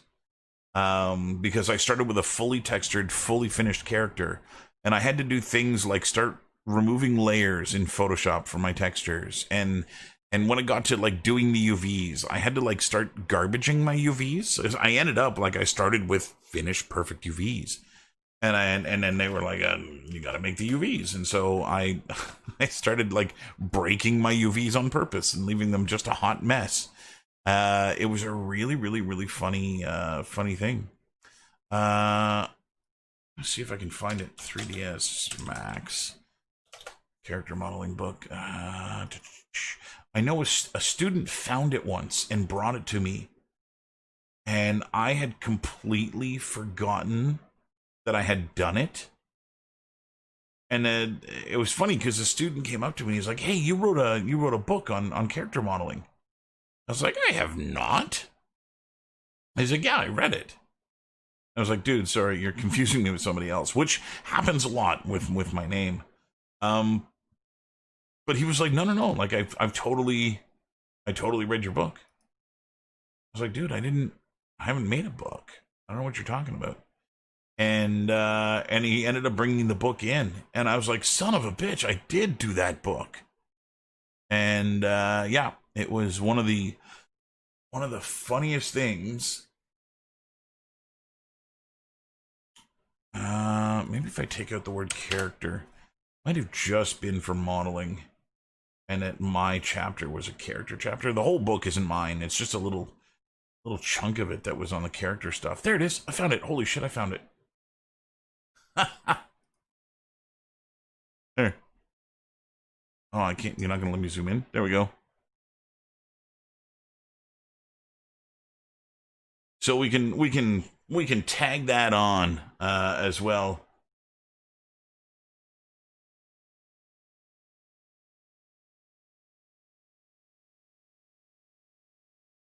So yeah, and that's one of the characters I made for the studio that I was working at the time. We were making a traditional '70s kung fu fighting game, and so we had a lot of Asian characters that we had done, and that was one of the ones that I had done. So it was the Learning Autodesk 3ds Max 2008 edition, which came with a DVD including free models, which is my model. He was included in that. And so, yeah, no, yeah, this is for that fighting game, which I still have. Oh God, I'm glad you said something, Eric. I'm on a new computer. I got to transfer that. I did not transfer that from the old computer. I'm gonna have to go grab that. Where was the link that this came from? Do I have it here? No, I don't have it here. At least I have the title of the book now. Can I go back? I can't go back. Shoot. At least now I can search for it. Learning Autodesk 3ds Max. I'm chuckling to myself here. So yeah, so now we can put published author on the list of achievements that I've done. Let's go take a look. I'm going to preview the book here in PDF form. And well, let's go see if any of my processes have changed. Oh, actually, I didn't make that guy. That was another character artist of the studio that made that. 3ds Max interface, rollouts. Oh, I wonder if this. Oh, this is a hell of a. This is probably the whole book in PDF form. Come on, PDF. Oh, 36 to 37 are not shown in this preview. Setting up Max. 44. Not shown in the preview. I should totally buy this. Show it to my wife. She'll get a freaking kick out of that. Yeah, I completely forgot that I had done this. Pages 73 to 469 are not shown in this preview. I wonder... What? It is a $60 book? Fuck it, I'm not buying it. Why would anybody spend $60 on a 2008 book? Like, by the time they got the book frickin' made, it wouldn't have been current.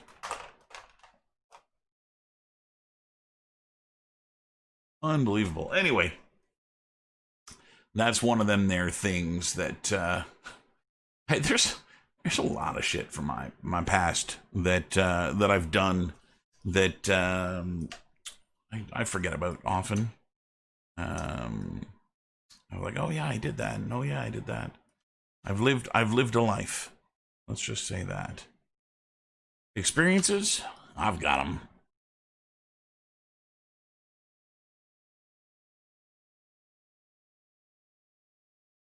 Yeah, I wouldn't doubt it, Luke. At the rate that some of these places upgrade, it wouldn't be surprising to find, probably even older than that. Well, hell, Ian was saying that he was on 2015, the last time he was here, I think. Which is just like mental. It's almost 6 years old, that software. I mean, not that it matters. My dad was telling me this the other day. My dad got a copy of Windows, I want to say 3.1. He found a full, like, legitimate version of one of the, like, very early versions of Windows. And he was going to go get an old computer to put it on just to go play around with it to see what it was like. Which I found absolutely hilarious. But, but yeah, like, that's kind of one of the things, right, is that, typically, the older the software gets, the more you hope that they've gotten the bugs out of it. Not always the case, but, it's one of those things that you kind of hope for. I had an art test this year and they wanted the FBX in 2012.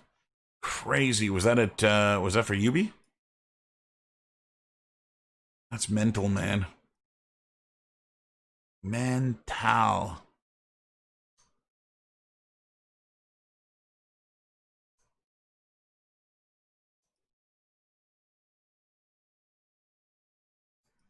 Okay, so I'm going through and doing this.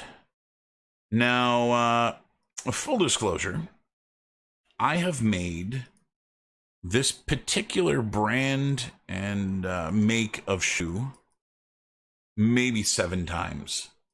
It's one of those things that just keeps coming back. One of the reasons that I do this is that they're so classic that it's just really easy to reuse them. And so they're kind of one of those things that I've made them so many times over and over and over. Oh, I thought I had. I was going to show you an image here that I thought I had of someone wearing them, which was a really old image, like going back to 2004. My character work in 2004, but she's not actually wearing. Not wearing the shoes I thought she was wearing. If you ever question my ability to have my finger on the pulse, here it is. This is a character I made way back when. This is in 2004, 2005, somewhere in that range. One of the first characters that I ever used normal maps on. And so, yeah, there's what she looked like. This is very early on in my ability to do anatomy. This is before I did a lot of my study. This was kind of where my brain was at anatomically. And the big, chunky skater shoes, which I was really into at the time. But Reese, you'll get a kick out of this if you can see it. The emblem on her chest, the T-shirt that I gave her. You see what that is? You know what it is? It's freaking nerdy is what it is. That is the Mandalorian emblem. And so this is a model from way back when. But that's the Mandalore guy. So, yeah. Yeah, oh yeah, for sure. I've been A-pose from day one. I think there was a character lead spot that I had on a military game, and they had outsourced all the character work. I never understood this, but they outsourced all the character work to a studio in China, Tosei, and my goal was just to review it, and it was cheaper for them to outsource the character work to somebody else and still pay me to review the artwork than it was to pay me to do the artwork. Yeah, the Mythosaur. That's it. And so, yeah, so it was a point in time when I got made. It was the first character lead position that I had that I'd ever actually gotten. And my work day was pretty fun. Like, I got up in the morning and would go into the studio, and I'd have an inbox full of finished character models from the studio that I'd have to pour through and see how they had done what they had done and how close to the mark they had hit their models. Luke and Eric, I think you guys worked on some of the same concept art that this project was from. You guys did soldiers in my class, yeah? I don't remember when I shift away from that. I don't do soldiers anymore. I couldn't take it. I was so done with frickin' soldiers.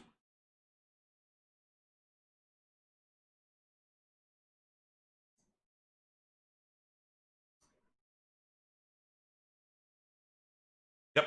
Yeah, that's it.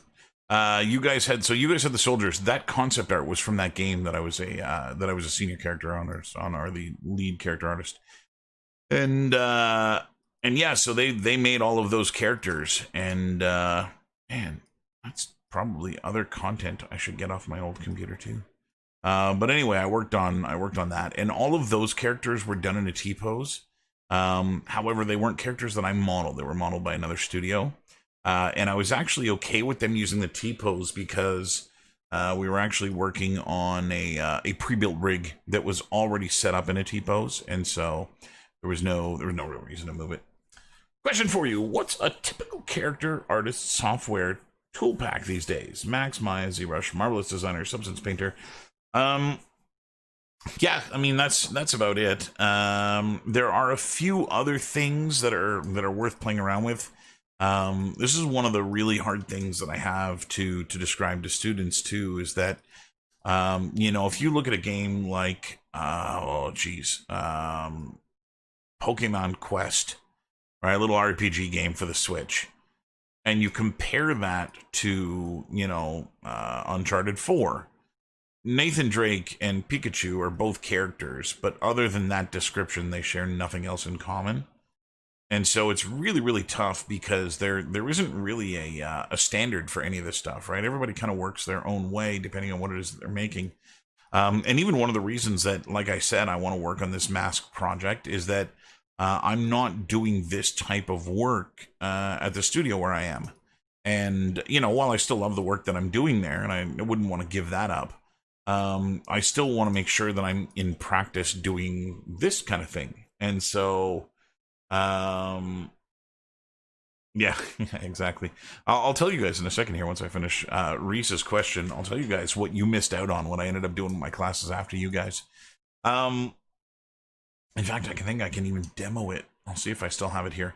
But yeah, so in terms of typical software, I ZBrush, I 3ds Max and Maya. I have Marvelous Designer for clothing if it's necessary, and on occasion, I've got other things that I do in Marvelous Designer that aren't, necessarily clothing based. I've done hair and stuff like that in there to kind of cheat the system a little bit, try and get a little bit more a distinctive look and stuff like that. But yeah, and then there's not much else other than that. Substance Painter, Substance Designer. I use Painter for texturing one-off characters where, I just need a 2048 by 2048 for the entire character. And, there's not going to be any detail maps or anything like that. That's typically when I'll use Painter alone. So case in point, the characters on Scully were done in that manner, where they were just one-off characters that were going to have their own materials, their own textures, and I'm just able to work in that way.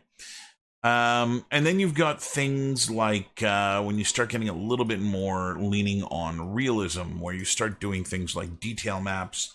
And this is kind of what you were talking about, what you were asking about here. I think it was Eric that asked this. Weaver soldiers. There was like soldiers. Or yeah, that was a chef one. Somebody asked this or not. Why don't I see the question? Yes, it was Eric that asked it. I know it's early in your process. Are you planning on doing each fabric pattern individually? And so yeah, so that's kind of where I'm leaning to with these meshes here. So this shoe has several unique materials on it. And those unique materials are fairly easy to one-off inside of something like Marvelous Designer, right? So a good example of that would be, I'm starting to get passed through here. The mesh is a little too thin, and the vertices are popping from the correct side to the incorrect side. They're actually on the back of the mesh here. And the only way to fix that is, well, I don't know that's the only way, but it's the way that I'm going to fix it. Turn this off and grab this guy and isolate him. See if I can grab that border.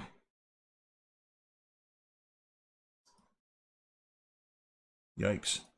And in terms of hair, Yeti, Ornatrix, Gen X, I've got a couple of Maya plugins that I'd purchased a ways back. Ornatrix was one that I played with for sure. It's really nice. XGen is really cool. I had one called I'm not going to remember. Maya hair to splines to something. No, Maya hair, and it was curve to hair to. See if I can find this software. I bought this, used it twice, and then it never came up again that it was something I needed to use. GMH2, that's what it is. Geo to hair. GMH2 for Maya. And so, yeah, this was another one that I used a couple of times. And it's pretty robust. It's got some pretty nice things that it does. I was hoping to see some images of it here. And so, yeah, it's decent in what it does. In that you kind of create polygonal hair first, and the software will then generate hair that follows the polygons. And so the benefit of this is that the hair that follows the polygons, you bake that into a texture. And so it gives you kind of the effect that you want. You can see as they grow the hair, as they drag the edges, the hair grows. So it's really quick and easy to style the hair, which makes it pretty nice to use. And it was like I said, I used it twice, and it was really good for what it was. But it was one of those things that, you know, by the time I then had to do hair again, I just had different ways of doing it, different paths down which I followed, and that would eventually. I don't know why this shortcut doesn't work inside of Maya. Oh, there we go. Yeah, it was one of those things that I just never needed to go back down that route again, and so while I did purchase that, and I own a copy of it, it was something that was only used twice. And so, whoops, why are you doing this? Control and shift, control, just control.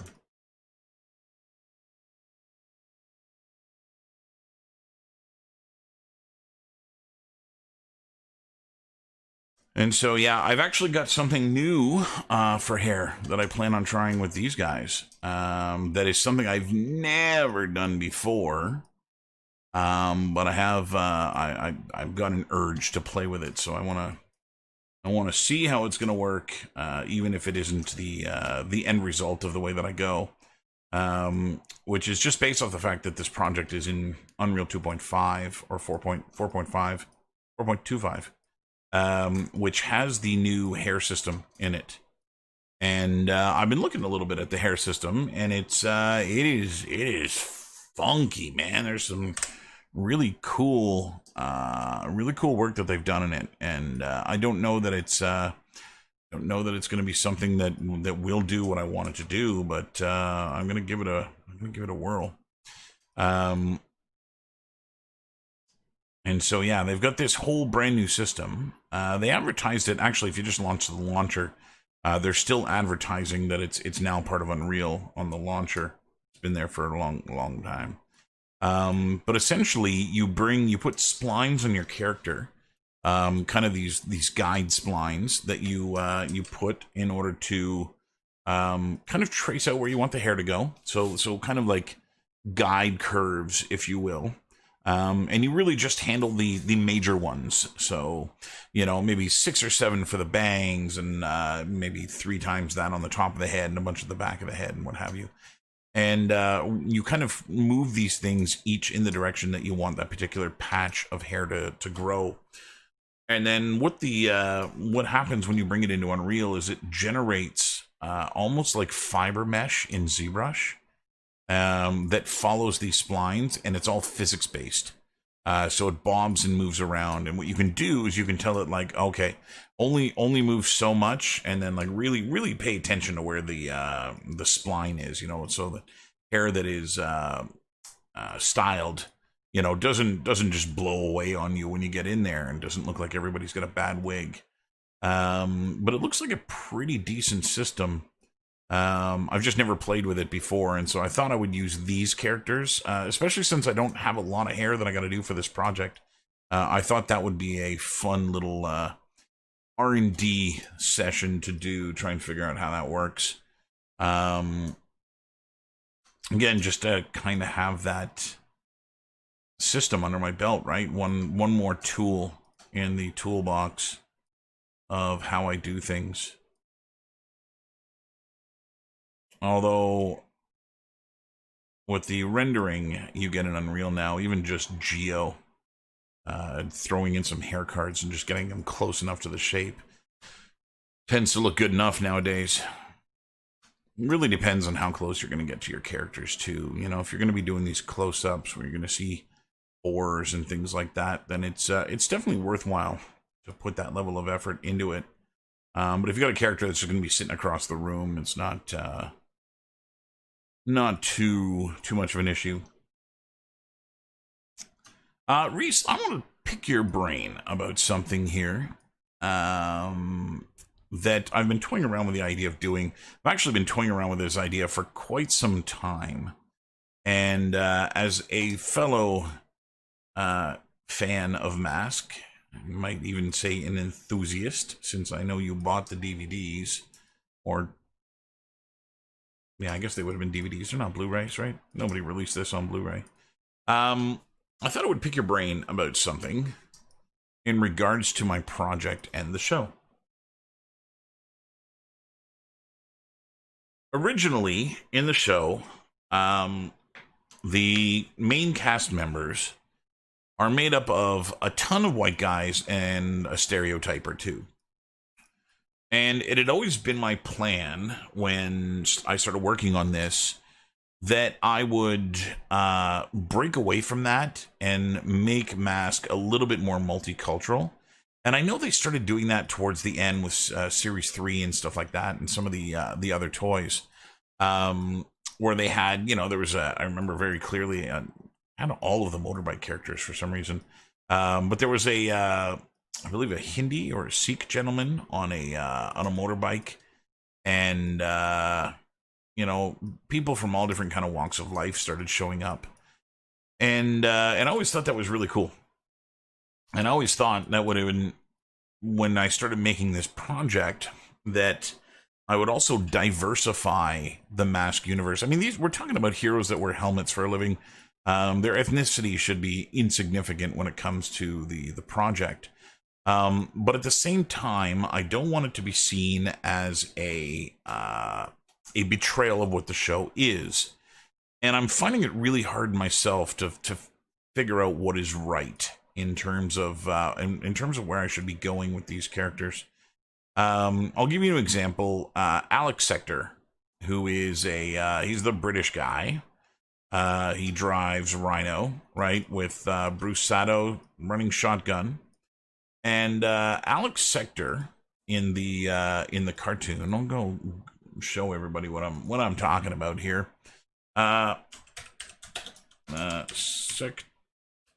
Sector, like that. Yeah, there he is.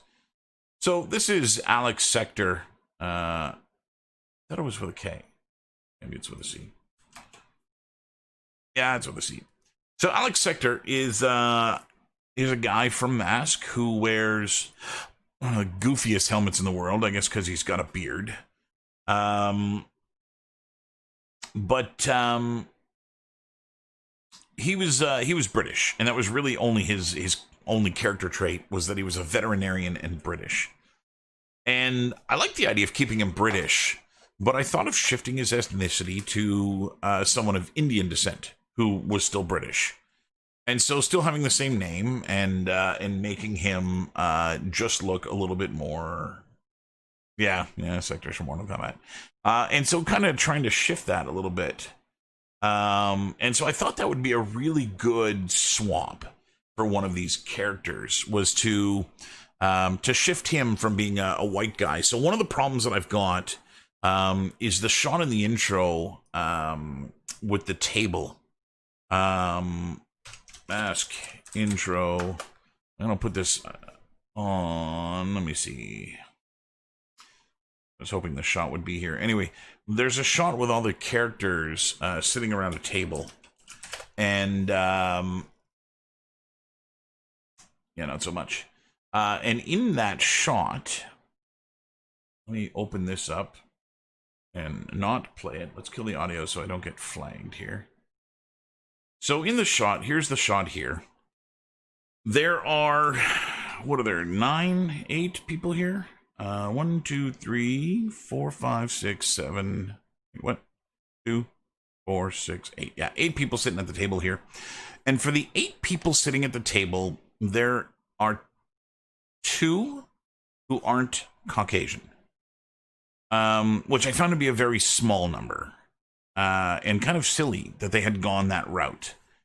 And so I thought it would make a lot of sense to diversify the cast a little bit more. I'm going to keep Tracker, the same Caucasian white hair blonde guy.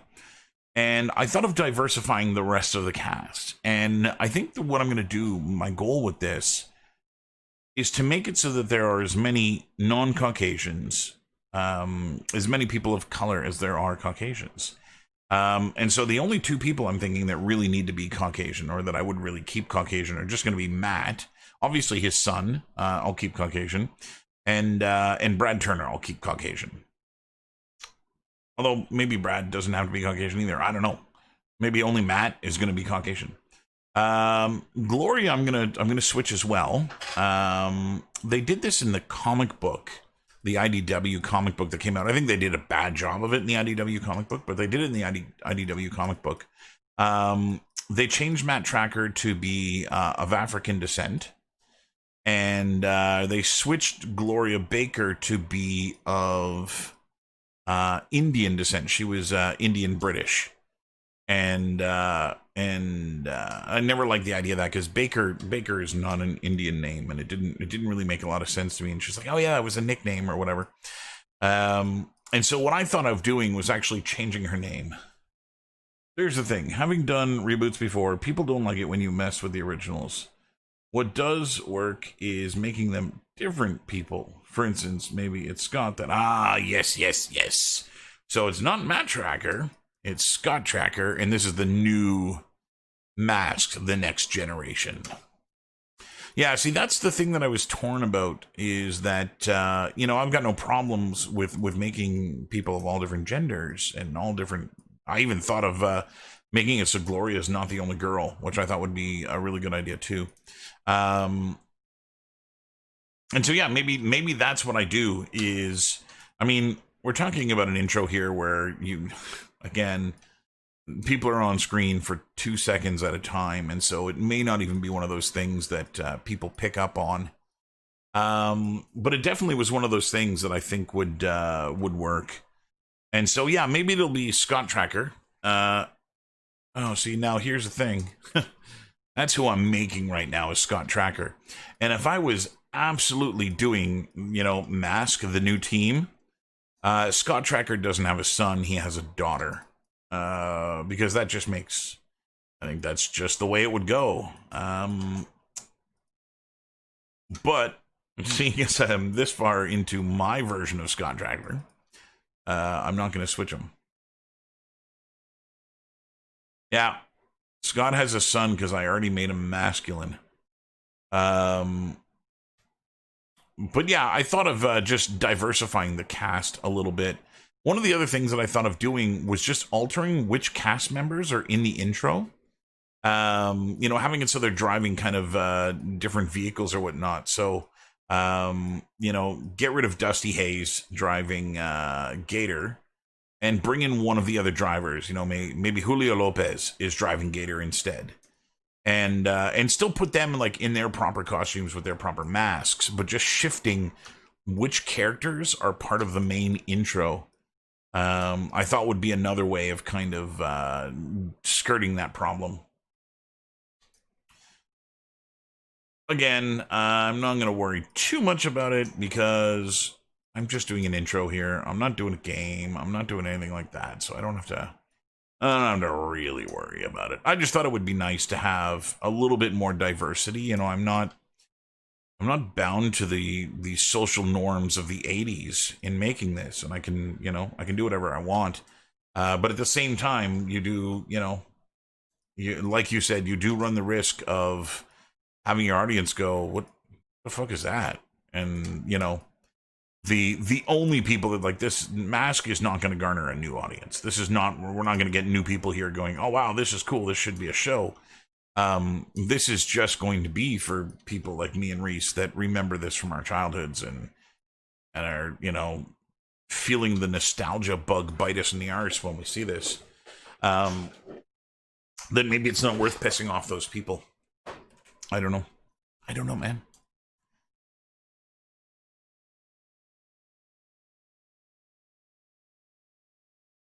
I can see both sides of that coin.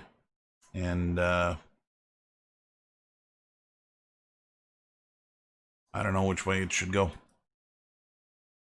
I don't have the mental fortitude to make that decision right now. That's for sure. At some point, I'll have to. And again, like that one shot. That's the only shot in which we see all those characters. And man, it is like a split second that each of them are on screen, and so I'm not overly worried about it. But yeah, I thought of making Gloria Hispanic. I thought that would be a really good shift for her. If you want to look at bad reboots, look at She-Ra, Thundercats. Yeah. Well, Transformers has tried so many times to capture that magic from the 80s. And it pains me to say this, but the only Transformers I've really liked since the 80s was the Bumblebee movie. And man, was I ever prepared to hate that movie, man. I was like, this is stupid. It's in the Michael Bay universe. It's going to be dumb. And I watched it, and seeing that very early era where they're on Cybertron, and Wheeljack is there, and like all the classic characters are there, and they look all like their G1 counterparts. It was just, man, did that nostalgia bug bite me hard when I saw that. It was fantastic. But yeah, it's one of those things. I'm not in a position where I have to be making these decisions right now. At some point I will be. But not right now. Right now I'm just plugging away on a frickin' shoe. But at some point in time, I might have to decide who goes where. And so I thought it would be pretty easy to switch characters like Dusty Hayes to be African. He's supposed to be kind of Southern from Louisiana or Florida or something like that. And that would be an easy thing to do.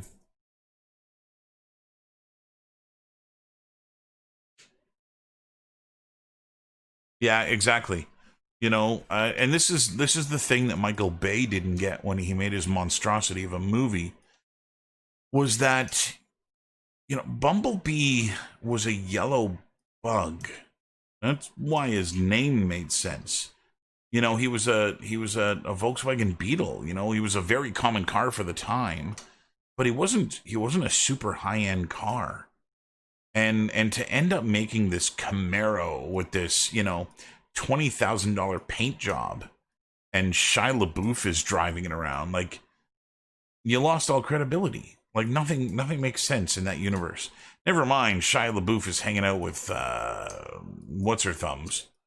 Even that, you lost me there. What now? He's dating who? No, I'm out.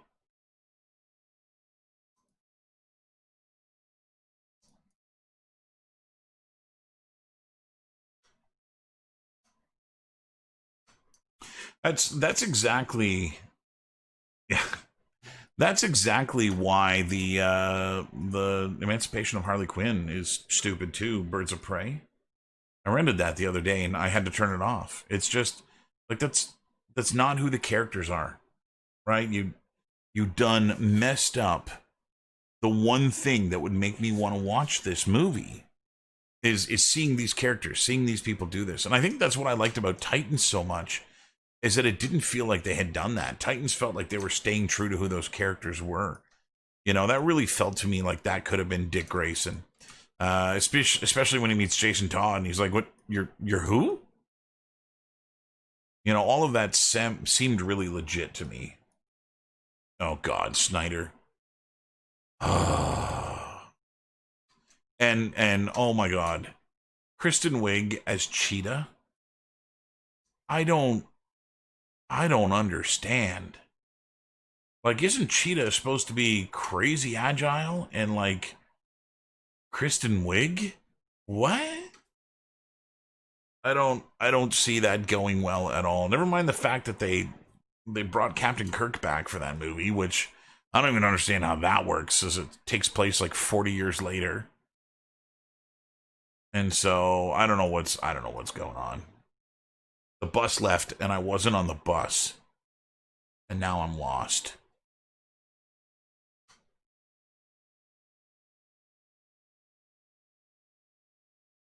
Although I gotta say, I've been fooled before too. I thought Deadpool was gonna suck, and kudos to Ryan Reynolds. Like that was a very good depiction of that character. I gotta say, I just didn't think it was gonna be good, and he pulled it out in the end. It was good.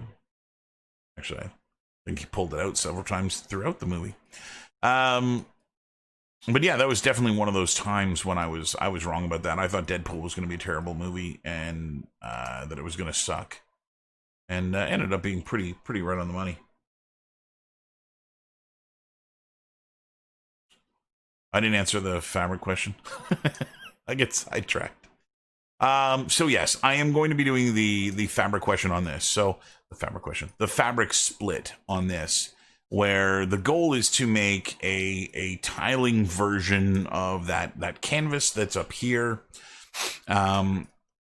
making a tiling version of the rubber that'll go on here and on the sole. All of that stuff's going to be pretty simple to make. And I'm probably gonna do that with the denim as well, for like his jeans and some of the other articles of clothing, like his t-shirt. I think that's the way that I'm going to go, is one material per asset, and I'm going to make a bunch of like one-off versions of the substance, the texture of what it is that these things are made out of. So I'll do a fabric in Substance Designer that I can use as the canvas for these shoes, and I'll 1, 2, 3. 1, 2, 3, 4. So I got another one here, and I got one here. And so anyway, that's kind of the goal, is to go down that path. And we'll see when I get there how close I get to that. The only reason I have any issue with going that route. So going that route involves using material blending inside of Unreal, which is absolutely gorgeous and looks really, really good. But there's a few things about it that I don't fully get yet in what they're doing. And I'm actually going to go through. I've got all of the Paragon characters, and there's a couple of them that are dressed similarly to some of the characters I'm going to be doing. And so I want to go through them kind of with a fine-tooth comb to see how they've done some of the things that they've done, because one of the issues I have with material blending is that you don't get any normal map shifting between materials, which is kind of the whole point, you know. So if you get paint on metal and the paint is flaking off, you want to have normal map varying where that paint is, right? You don't want to just have the metal of the normal map of the metal and the normal map of the paint and end up with something in between. And so that doesn't make a lot of sense to me. And so I've got to kind of work it out that I get to a point where I understand the system a little bit more before I can put it into practice. And hopefully if I do that, then I'll go that route. Yeah, cool, man.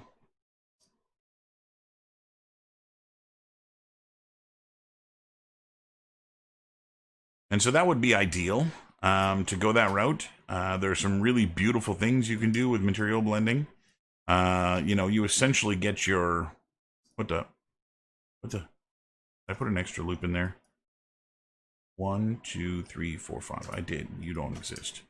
And it is a really, really nice way of working that ends up resulting in some pretty good looking stuff. Okay, so I'm gonna count some polygons here. So I think I like this layout better. So the corner, 2, 3, 4, 5, 6, 7, 8, and 9 to the 5 pole. The corner, and 2, 3, 4, 5, 6, 7, 8. I got one more edge I gotta add in here. And there's 9. So those two things match up now. Not that they have to be exactly accurate, but it does help to get the same level of resolution. Everything. And get that point snap here.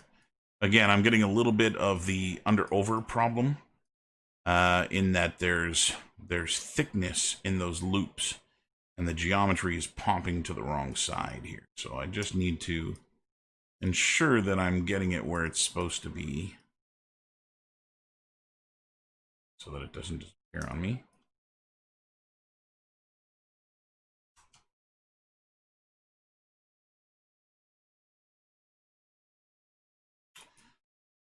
Okay, well, that's all right. That's all right. I want to round the corner with a polygon here, and here I did not. Let's see if we can adjust that. Year shifted to. I'm going to end up having to readjust a bunch of this topology here once I get it sorted out, that it is the way that I want it to be. I'm just doing a little bit of a relax here to try and get the shapes back. Now I think I'm going to make the strap here out of a different piece. So if we go look at Converse here again, see if I can find the back of one of these pair. This would be easier to see on a canvas colored pair. But that strap is an additional layer of fabric sewn over top, and they do it for rigidity, to make the shoes a little bit more solid at the back. There. So yeah, so you can see it a little bit there. So it is overlap. It is on top of the fabric that's there. And the reason that that's of importance is that I probably want to mimic that. I probably want to have that thickness there. So what I may do is I may actually go in and treat that as a separate piece of geo over top instead of just an extrusion. Or maybe I just treat it as an extrusion. You know what? I'm going to go extrusion. Yeah, what the hell? Let's do extrusion. Okay. I'm going to switch this to loop.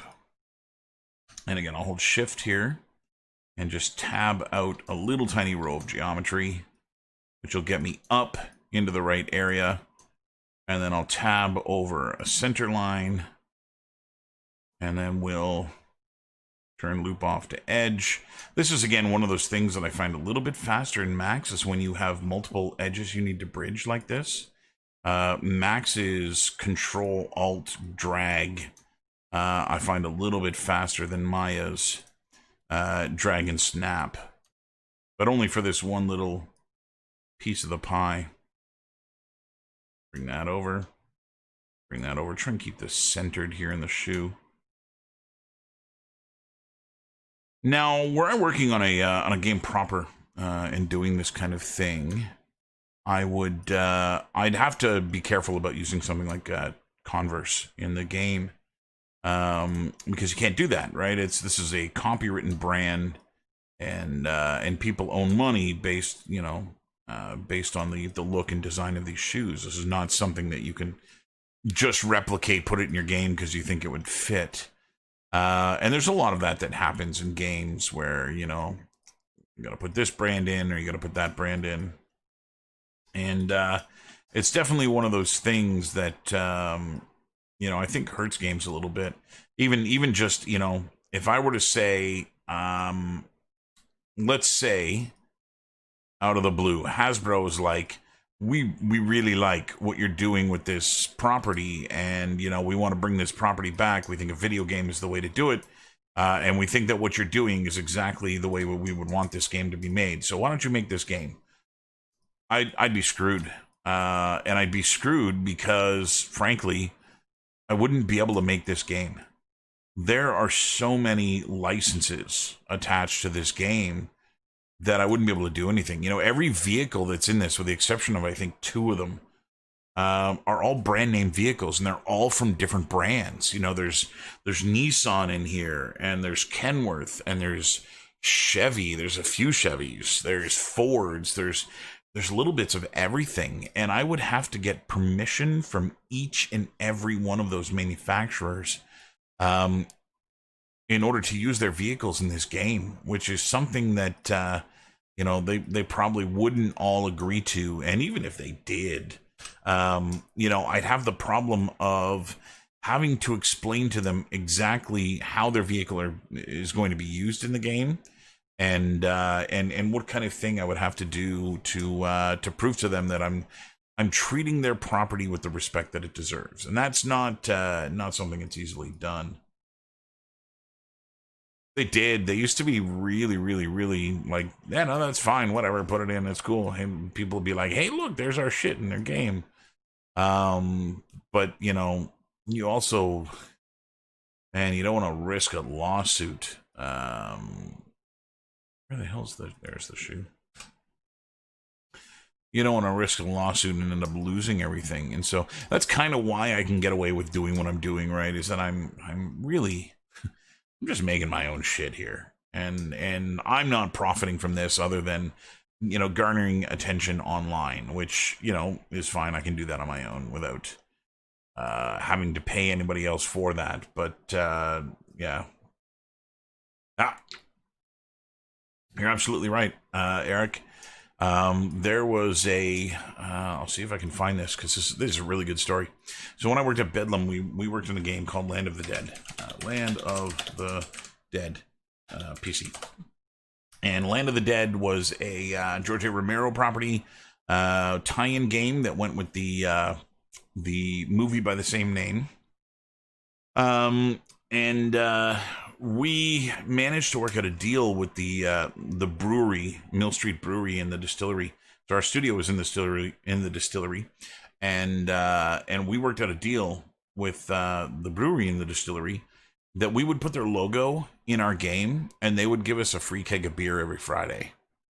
And so it was Don't Drive to Work Fridays for quite some time at the studio. I'll see if I can find an image of the truck. But essentially we just turned, like, we had a factory in the game, and we were all just like, well, the hell with it, we'll just slap all Mill Street stuff on the factory, and that'll be it. It'll now be a Mill Street location. Yeah, I don't see it at all here, but anyway, that's inside of Land of the Dead, and it was a pretty cool thing. It was a really neat deal that we had worked out with them. I think we ended up winning out in the. We ended up winning out in the long run, because we drank way more beer than people saw their logo. But whatever, it is what it is. Okay, so I need to count how many pieces I have on here. Let's see, 1, 2, 3, 4. So there's 8 on there. So I'm going to make another 8 polygons here. Now this is the one that's going to be a little bit weird, and this is because I'm going to have to manipulate it quite a bit. So this is going to be the tongue of the shoe, which, you know, has to go all the way up to where the tongue is here, and it has to be inside the shoe a chunk. And so because I can't retopologize this into the right location, I kind of just gonna eyeball it, and then I'm gonna have to go and move those. So what I'll do is I'll worry about the flow of the topology. I'll worry about where my polygons are, and then I'll worry about moving them later. So this is going to be pretty simple. It's going to be just 8 polygons here that kind of go from start to finish. Let's see how far down I bring this. I'm going to go down to there, actually. And again, I'll straighten this out. Straighten this out. Would be nice to get these to all line up with the same edges on the tongue so we don't see a shifting.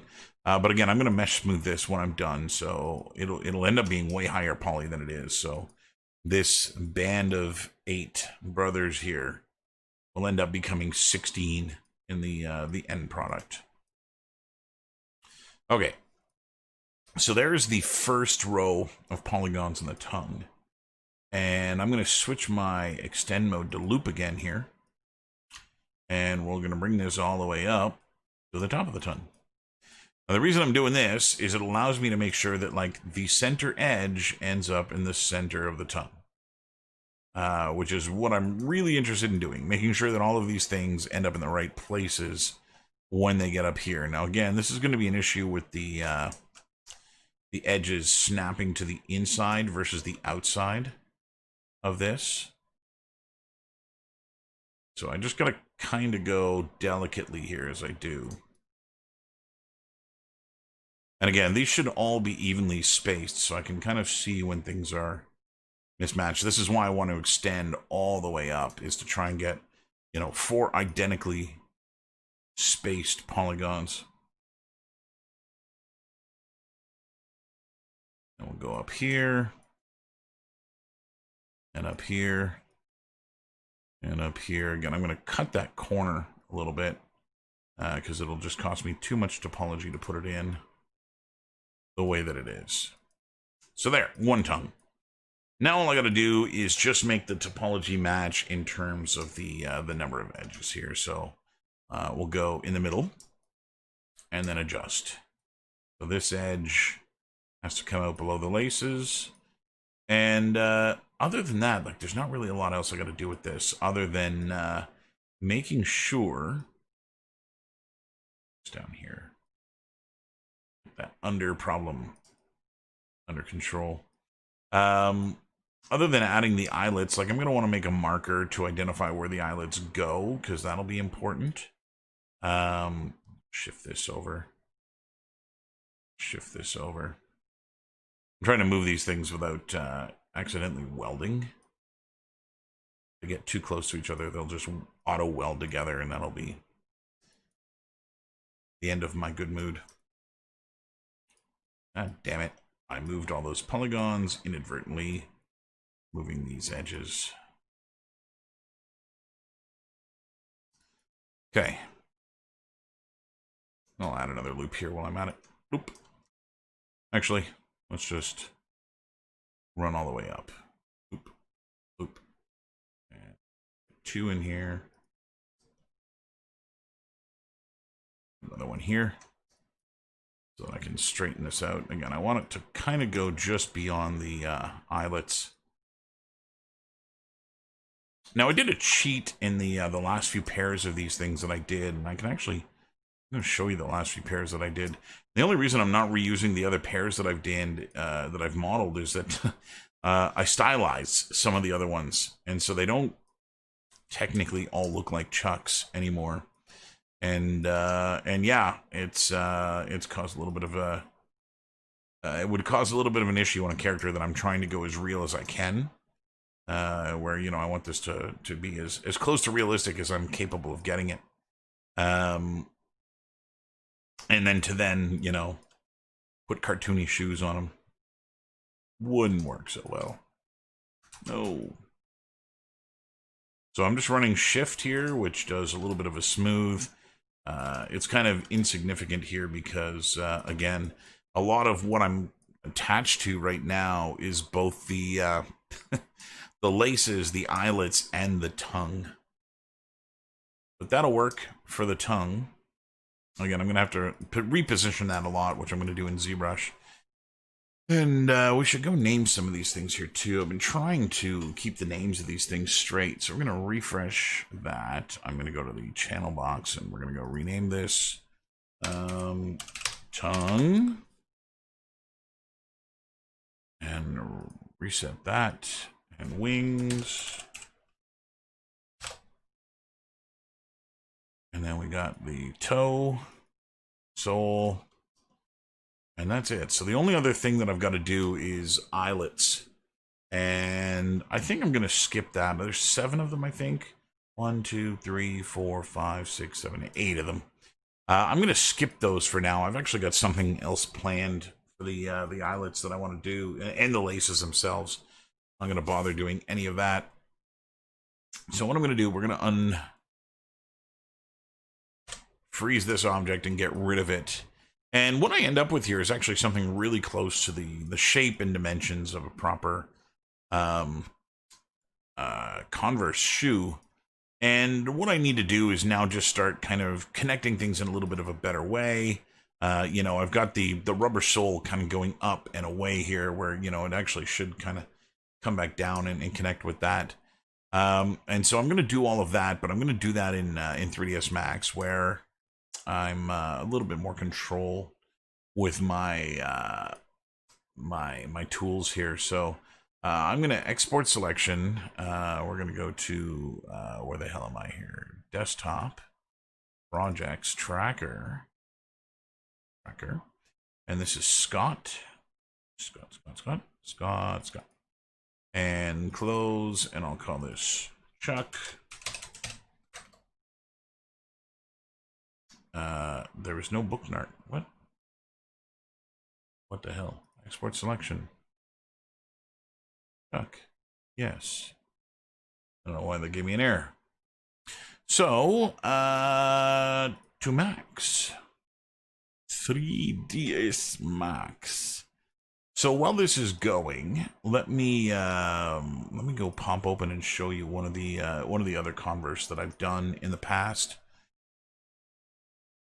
I'll open up the Substance Painter file because it is complete.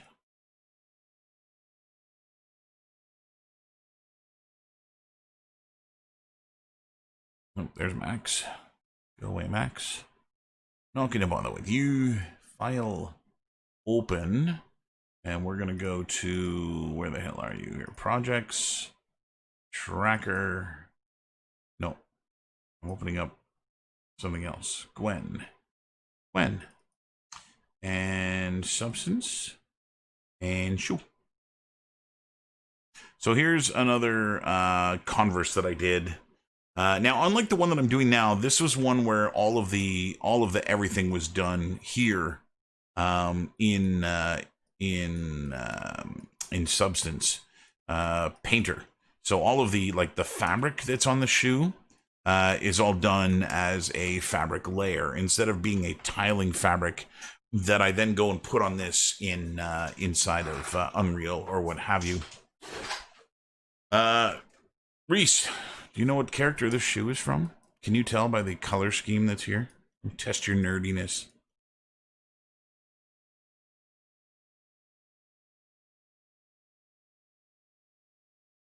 No, flip over, look at the other side. So here's the sole that I had done on this. That is not geometry based at all. This is all completely 100% texturing that's on here. And so, yeah, so there was no need to model that, which is why I didn't bother with the sole. In fact, all of the stuff that you see here, all of the little bumps in here, let me go and change all the colors on this to make it a more typical Converse. And there, now it's a typical Converse.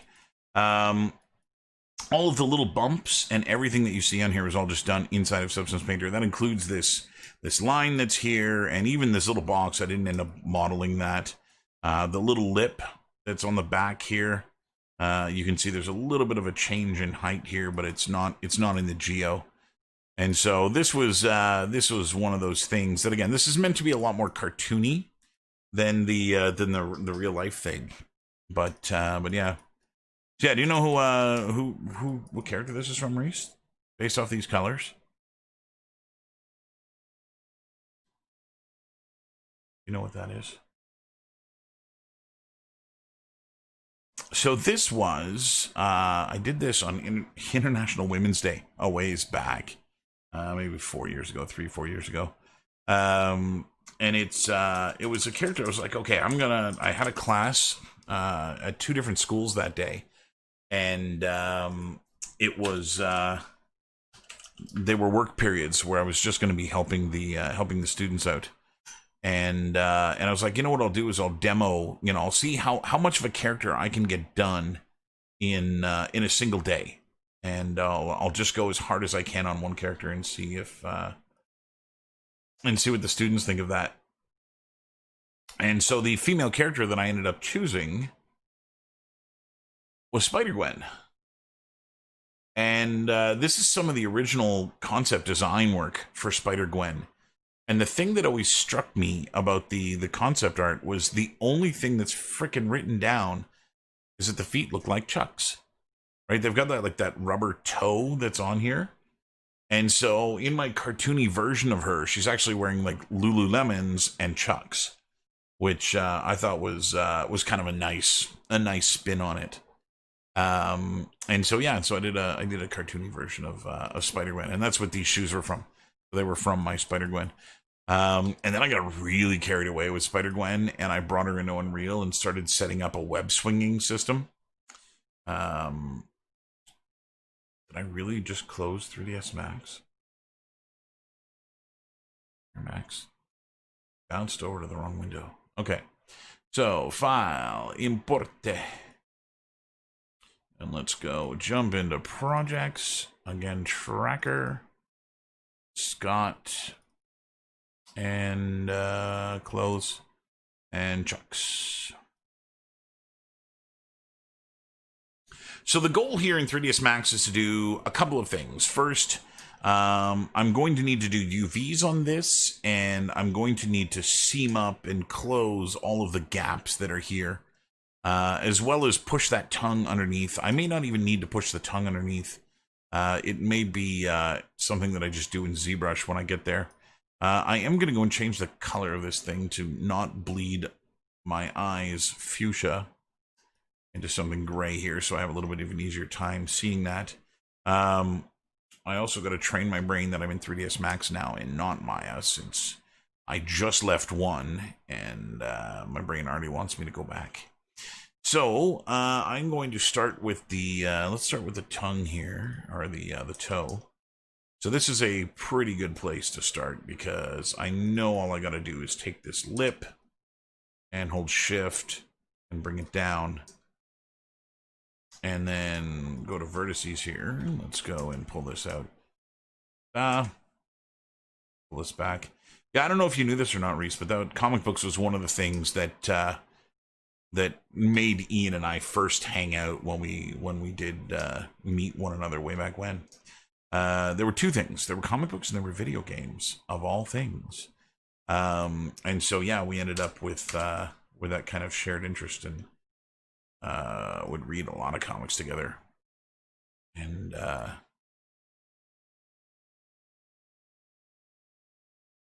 a lot of games together. Okay, across here. So now I'm just snapping what is the tongue, the vertices from the tongue. I'm just snapping them to the thickness band of the leather here, or the rubber, like so.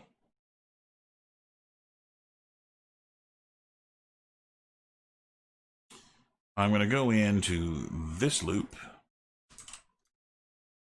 which I think is going to go all the way around. And again, I'm going to hold shift and just drag that straight down until it's in the shoe everywhere. And then what I got to do is go and correct the places where it's sticking out. So I'm going to go to vertices here, and we'll start shifting this in. This is another thing that I find a little bit faster in 3ds Max when I work in this way, is the just grabbing and dragging verts. In Maya, you can't grab and drag a vert. You've got to click on it to select it, and then once it's selected, you can click and drag. And that, it doesn't seem like a lot, but man, does that ever change the amount of time you are doing stuff like this, which is one of the reasons I've come over to Max here to do this. You can see that we're losing some of the thickness of the sole here a little bit. And can't have that. Can't have your soul being too thin. And so a couple of things I want to do is just play around with his other edge, try and get the thickness to match all the way around here. Again, these are made by hand, but you know, they're usually pretty precise with what they do. And so I don't want to get too far off the mark in terms of that. And then I'm going to go and move, in terms of polygons, I'm going to move the polygons in. Again, I'm going to turbo smooth this, which is going to give me the end result topology that I want. But I need to get most of the way there first before I bother turbo smoothing it. Otherwise, there's just way too much cleanup. You're going to end up fidgeting with just a ton of stuff here. So, we'll pull this in. Add, again, a couple over here. You come in a little bit. I'm going to actually start going, at least vertice-wise, just with the bottoms. Pulling that in. Just start angling this away from the rubber sole. Give it a little bit of an arc. Nope. So the reason I've swapped is twofold. I'm going to end up back in Maya when I do my UVs. I've got to go and manipulate a lot of vertices, and I just find that easier to do in Max. I was mentioning this a little bit earlier. You must have been away from the keyboard a little bit. But one of the things you can do in Max that you cannot do inside of Maya, and again, it is such a small, insignificant thing, but over the course of working on a model for a long time, it really, really adds up. In Max, I have the ability to do this. I can click on a vertex and move it. And I can't do that in Maya. In Maya, you've got to click on the vertex. Once it's selected, click and drag. And again, it's such a tiny little thing. You know, it seems so completely insignificant to the process of modeling.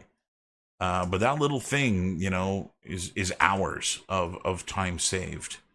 And so that's reason number one. Reason number two is that I prefer turbo smooth over mesh smooth. And since I'm going to be turbo smoothing this to get to my final low poly shape, I want to make sure that I'm actually happy with the shape that I'm getting, and that I have a little bit more control over that in Max. I mean, there are things you can do in Maya that are kind of comparable to what you do with Turbo Smooth with the Mesh Smooth, but I just don't want to bother with that. Going into the crease tool and creasing a bunch of edges and then coming back and whatnot, it's just not worth it. And so this just gives me a very finite level of control. It's not finite, a very fine level of control that allows me to manipulate things in a really, really easy way without really having to worry about them. The other thing that I'm going to be doing in 3ds Max is adding thickness to the shoe. It doesn't need it everywhere, but the places that do need it are really important. And so I'm going to be doing that with the shell modifier the same way that I did the pants. And so that will be of importance as well. I'm not going to bother unwrapping this inside of Maya, I think. It'd be kind of overkill to do that. I don't think I really need to go to that level of extreme with this. I think Max will be good enough UV-wise. I do really prefer the UV tools inside of Maya, but with what I'm doing here, I don't think it'll make too much of a difference. And so, again, just a couple of really quick edits here. I want to make that transition to that little panel very abundantly clear, that there's a shift there. And I'm going to do the same thing on this side. Again, just pull out those few vertices and just give them a little bit. I'm just going to pull them out a little bit. And again, I'll turn off this. I'll go under here and bring it back. And there we have it. So that's going to look a little bit more here. Like the other reason here is to be able to do smoothing groups inside of Max 2, which again, I understand you can do sharp and soft edges inside of Maya, but man, do I not care about doing that in Maya. Okay, so I'm pretty close here. I need to do UVs before I do anything, and then I'm going to do the thickness, and then just ensure that I don't have any holes, any gaps in any places here. And we're going to go move this tongue down a little bit inside of ZBrush here too, so I'm not going to bother doing that yet. Actually, it might be worth doing that in ZBrush. Okay, fuck it. We're going to do that in ZBrush. It's Go Z time. And the goal here with Go Z is going to be just to try and get that tongue into the proper position. And if I can do that, then I'll jump back into Max again. So we're going to auto group and mask out everything else. Switch over to my tablet. Switch over to the move brush. Don't change the color. Switch over to the move brush. And just start pushing this stuff inside.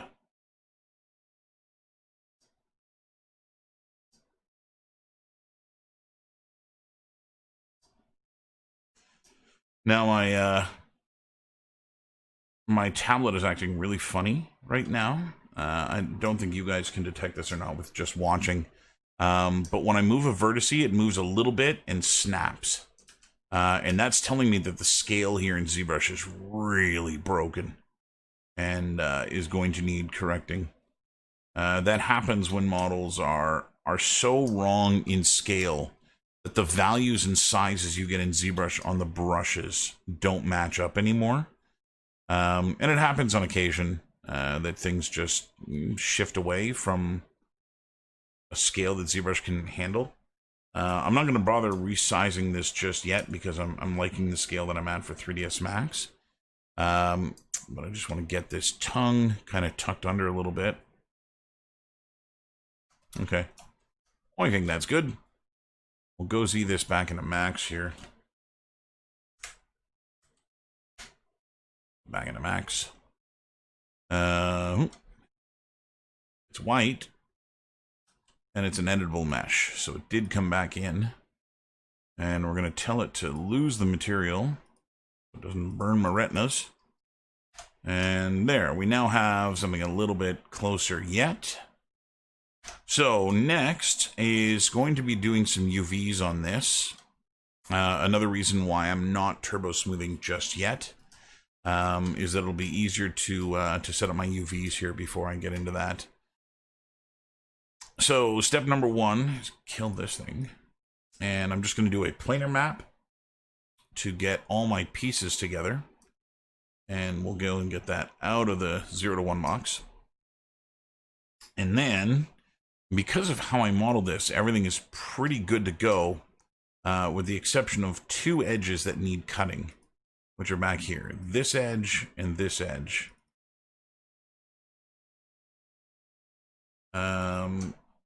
Break. There we go. And then we're going to give this an unwrap here. We'll see how this goes. I'm pretty sure I'm going to have to break the sides of the sole off.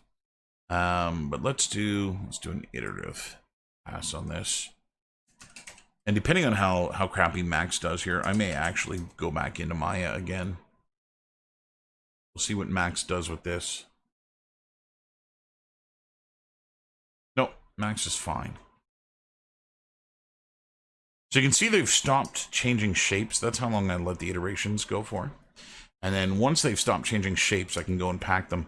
The one exception here is this guy, which I wasn't originally going to do this, but I'm definitely going to do it now, which is to break the bottom of the sole off.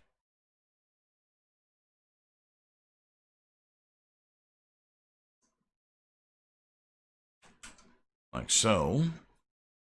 And it's really hard to see those colors on here. The size of the edges in the UV editor. Max doesn't scale up to 4K really nicely. It's kind of ugly in what it does. I have to, these edges here too. I meant to break these or to shift what they look like, and I did not. Let's get rid of that. I'm still doing Maya shortcuts here. Break. And damn it, still doing Maya shortcuts. Let's grab all this stuff again. Let's go polygon mode so we can see it. We'll go back into our relax tools. We'll put this back on. 0.25, 0.25, and go to town.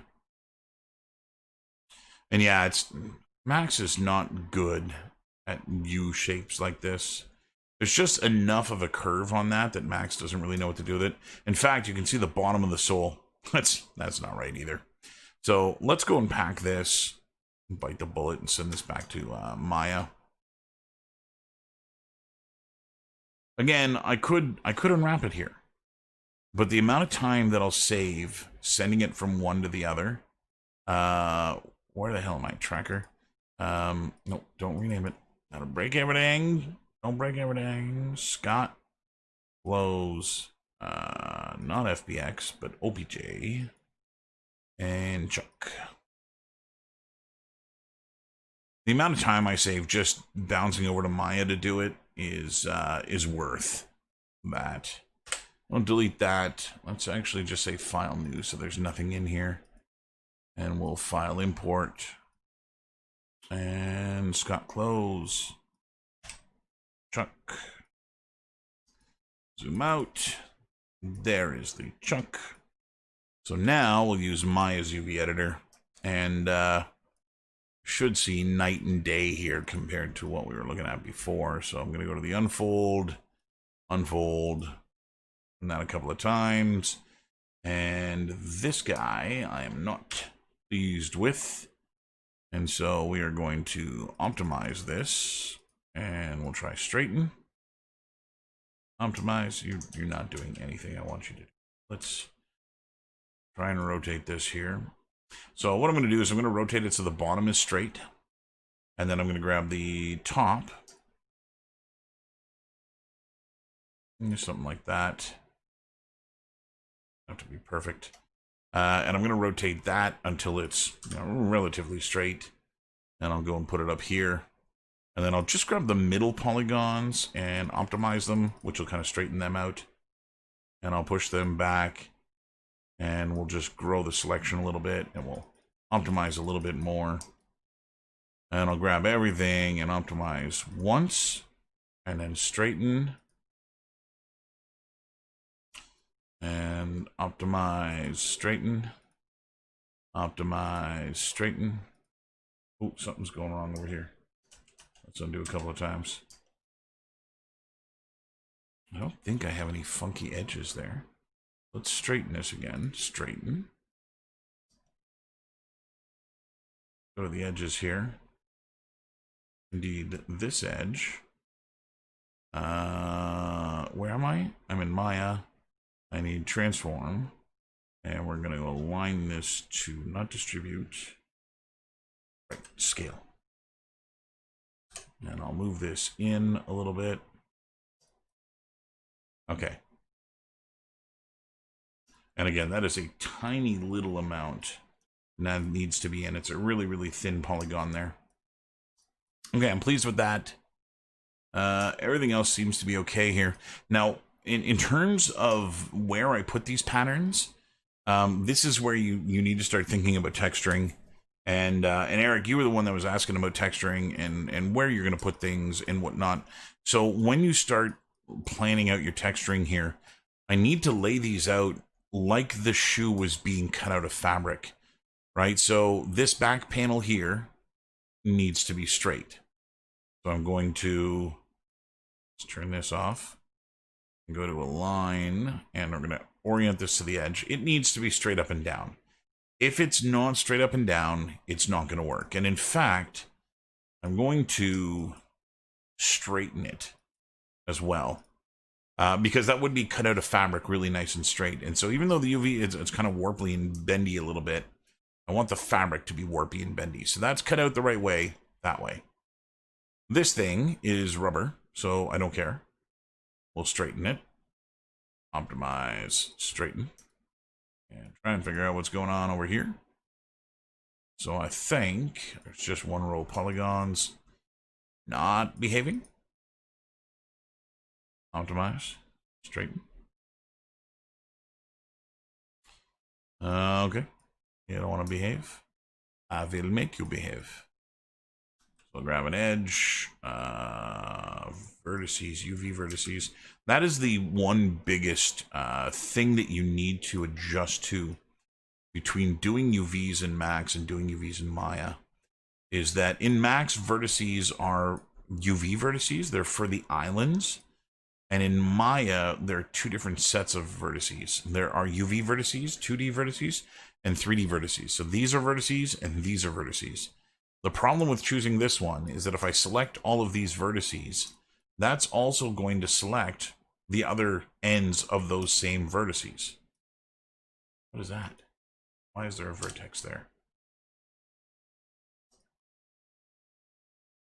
What are you? And why are you here? Oh, damn it. Okay, so there's an extra row of polygons on that guy that I missed. I'm glad I saw that. See, that's why I'm glad you people are here. I would have missed that. I would have done all my bakes in Substance Painter, and then I would have been like, what the shit? And I wouldn't have known why. But now, move UV vertices. Now I know why. And so I can thank all of you. You send me your names, I'll put them in the credits. No, I totally won't. So let's just go and scale this here. And then this one. Go down here, get it as close as I care to, and straighten it. And I should be able to now, with this, straighten this guy. Wants to move in. Okay. Fine. I'll move the vertices. One. Not in Max. Not in Max. Not in Max.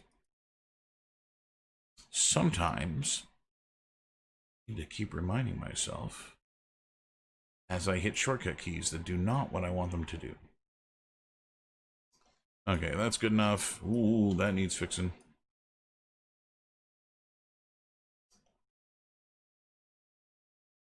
And then just these guys, and this will be good enough.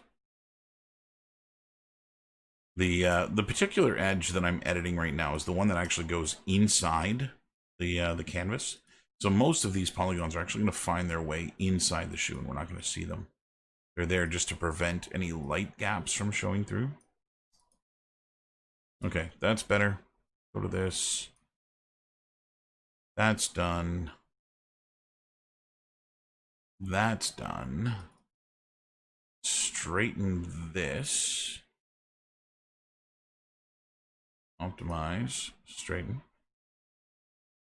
Straighten. And transform or rotate 90. We got a tongue cut out of fabric. I'll go to my edge selections here, and we'll orient to this edge and this edge. I'm gonna get these things close enough to being perfectly cut the right way. And excuse me, sneezed. We'll go and rotate these. And this one goes that way.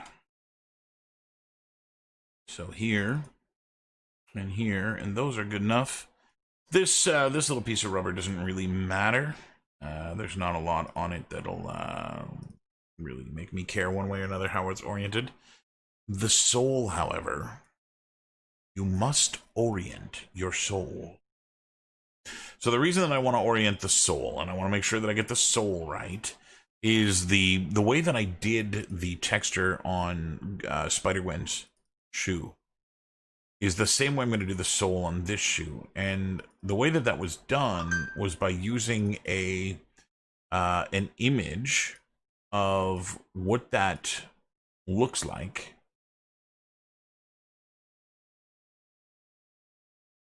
Let me see. Here's Spider-Gwen. Let me see what this looks like. Boom. Oh, that is not textured. That is a very early take on Spider-Gwen. What is this? This is just reflections. I don't know. Hold on. I'm getting off track here.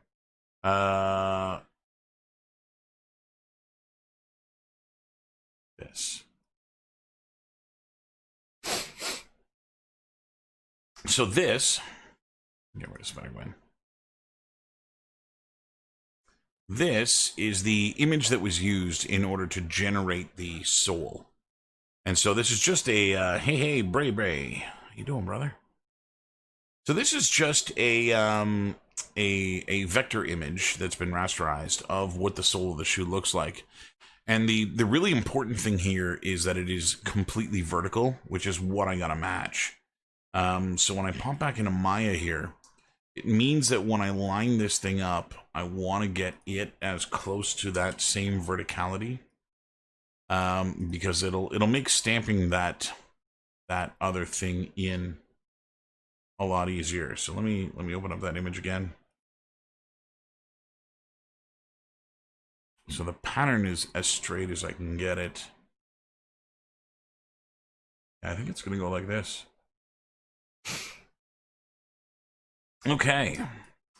So now I'm going to go and hit the layout button here.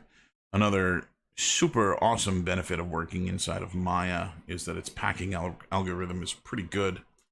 Unless this happens, which is not so good. So what's going on here is because of the length of the sole, because I've unwrapped this in a way that's going all the way around the shoe, it's causing issues with the UVs. But I had a fix for this, and I actually just didn't implement it, which is where the thickness changes here. I'm going to go and split those. And so we're going to remove it from here. Maya, shortcut. And I'm not even going to bother doing anything. I'm just going to do another layout. So now, we'll see how this goes. There we go. So much better layout. I think I could probably do even better. Keep that guy aside if I rotated these. And so I'm going to go to rotate and hold the snap button and try and pack it again.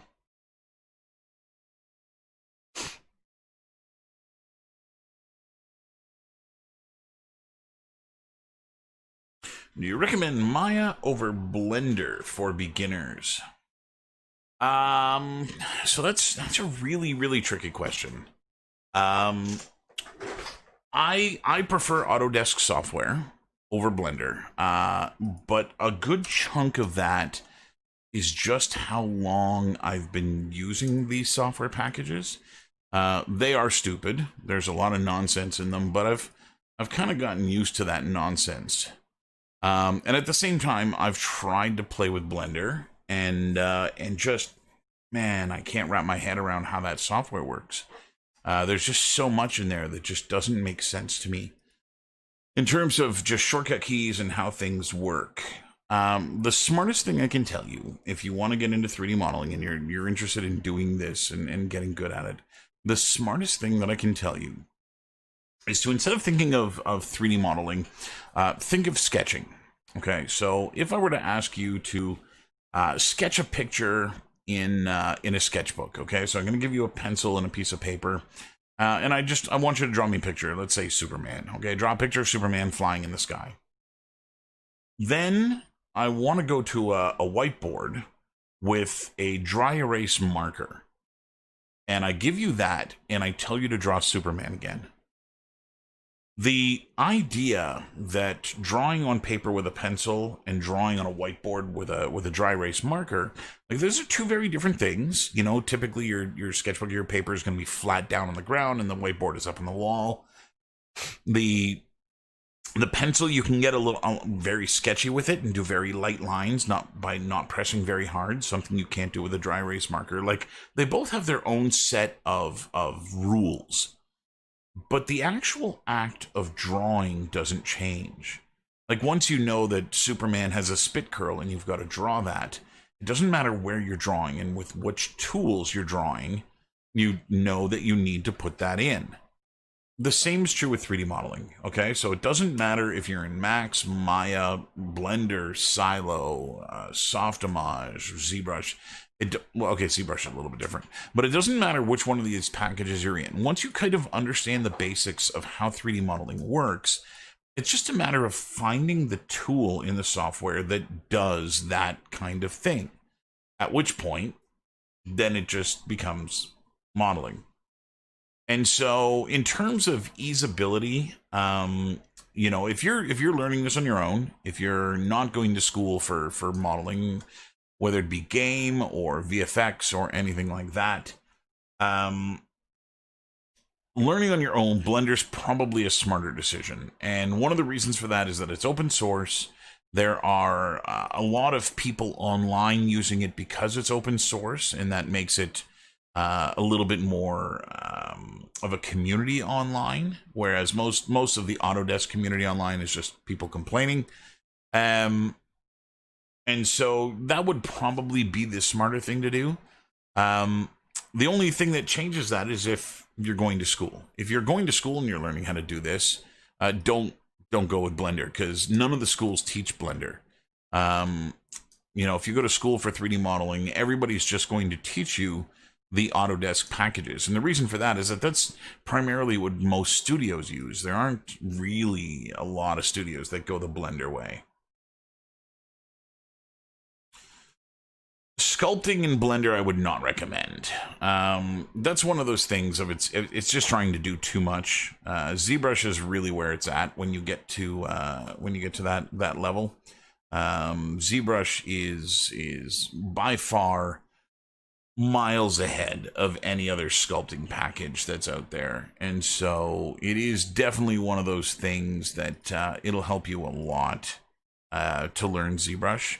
They have a core package that you can get that is kind of just an introductory, and actually if you look for it in enough places, you'll find that some of the companies that sell core are going to sell it and a Wacom or a stylus kind of as a package, which is really good, right? You can actually learn quite a bit doing that. There's also, if you're not looking to spend any money at all, you can get something like Sculptress. And Sculptress is made by the people that make ZBrush, and it's a free version of essentially just what the interface is. Gives you the ability to play around with the tools and the things that make up, how ZBrush works. Which then makes the transition to that software quite a bit easier. And so, yeah, that would be my recommendation. Everyone who's watching on YouTube, that question came from somebody watching on Twitch. While I do have a unified messenger here that allows me to talk to everybody, I also realize you guys can't see one another. And so, yeah, Soulsy5 here is on Twitch and was asking some questions about introduction to 3D modeling. Okay, so I'm going to extract this. I had done gone and broke all my smoothing groups again. Hey, Brandon's here. How you doing, brother? How are things?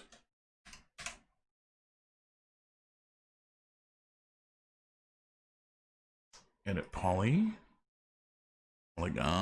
Let's go and just auto smooth this. I want to kill that smoothing group issues here while I'm going.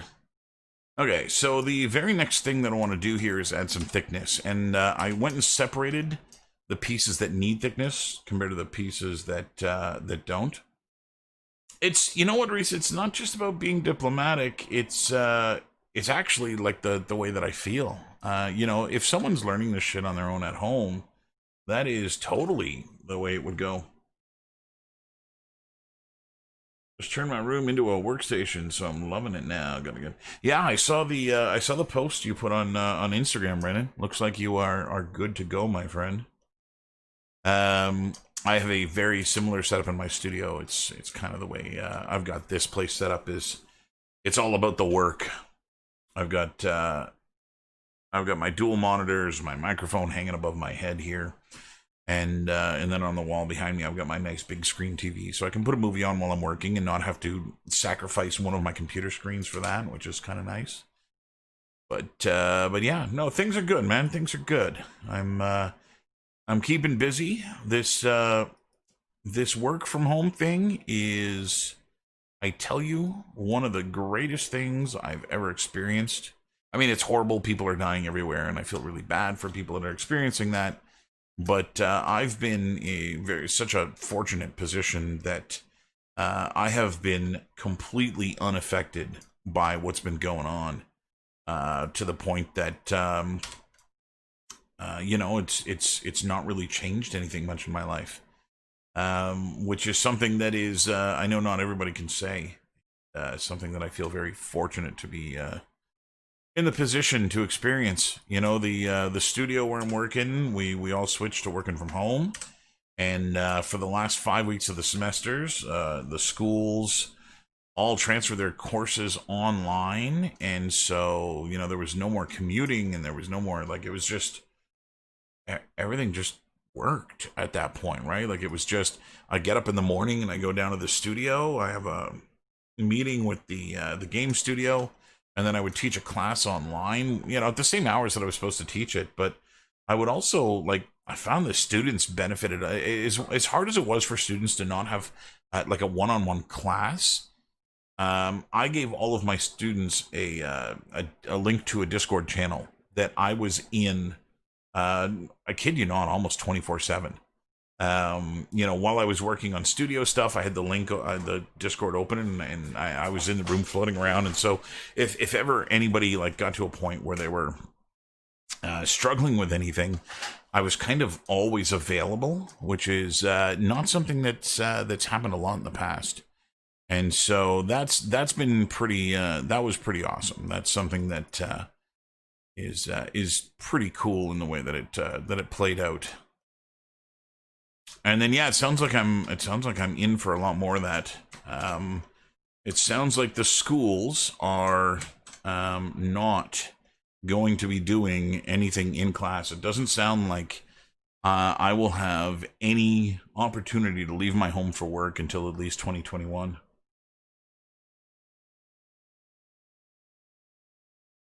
Yeah, and you know what? You're not wrong, Brendan. Everybody's got a better way that they learn, right? And so it's one of those things. And again, while you might not trade it for the one-on-one time, if you factor in the fact that on Discord I was there all the time, the students that I was teaching at that point in time, like, they really came out on top. Just because there was so very little that they really needed out of me, other than what we were working on. And if they were all working on the UB Next contest, and tons of them were getting feedback every couple of hours on stuff that they were working on.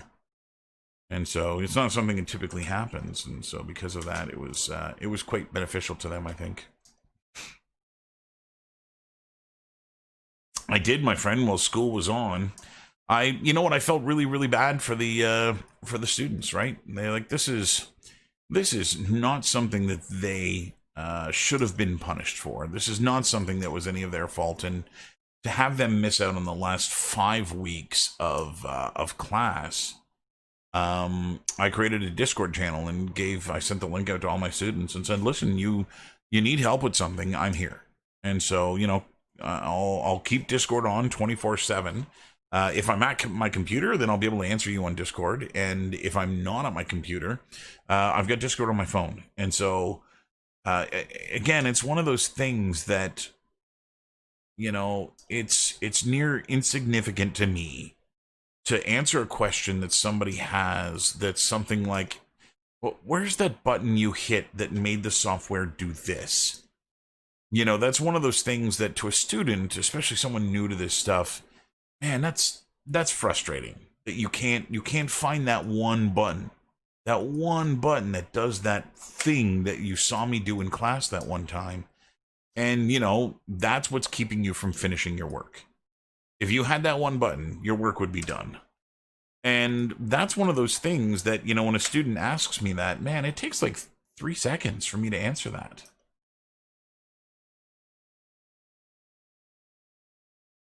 I don't feel bad, brother. You can ask me stuff whenever you want.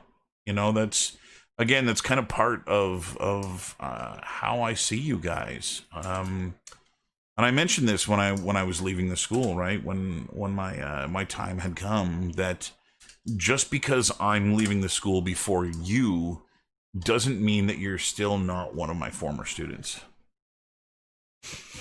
Natal, hey, have you tried the sculpting on Blender? Been wondering if it's getting close to ZBrush sculpting. I haven't. I haven't. I've played around with Blender a little bit, but I've been using ZBrush since, and I kid you not, I've been using it since the very first release of the software. And I actually had content in when you bought ZBrush 2. Some of the files that shipped with the software were mine. Pixelogic reached out to me and asked if they could use some of my stuff in the software, and so I've had a very close relationship with ZBrush since its inception, and so I don't really have an urge or need to go anywhere beyond that. And so Esons, wait, you gave Discord to us? The only email I got from you was a reminder for lecture. Ooh, I don't know who you are, dude. I emailed everybody. And sent out the link.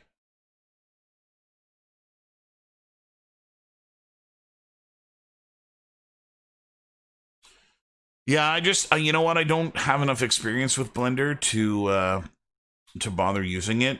I know with a lot of people doing this stuff, in their free time, that free element is very, very good for you guys. And that, it's software you don't have to pay for.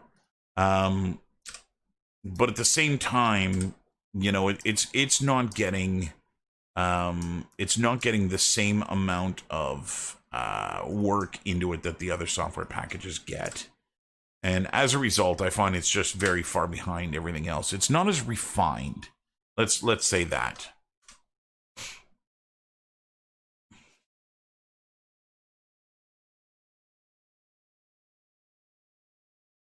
Yeah. Yeah, ZBrush is the way to go, my friend. I think that's going to be a pretty common sentiment, regardless as to who you ask. I think you'll find that almost everybody will be in agreement that that's the way to go. I'm trying to unwrap this, but the whole thing's not here. Unhide all. There we go. Okay, so I'm pretty good to go here. Let me slap on my UVs. So I'm going to try and do the same UV trick that I did here before. ZBrush is now a subscription service, no? Adobe bought them? Adobe bought it. I don't know if they switched over. I've had a permanent license to ZBrush for quite some time. And so I've never had to look at their new pricing models. And so I don't know if anything's changed. It would be nice. Brandon says you can rent it out like Photoshop, so that's good. ZBrush is the way to go. It is so insanely simple to start blocking out anatomy in ZBrush and to start creating things. Once you get a hang of the interface and how things move, it's just so incredibly simple and easy to put that stuff out. It's really, really simple. Again, I strongly recommend the ZBrush.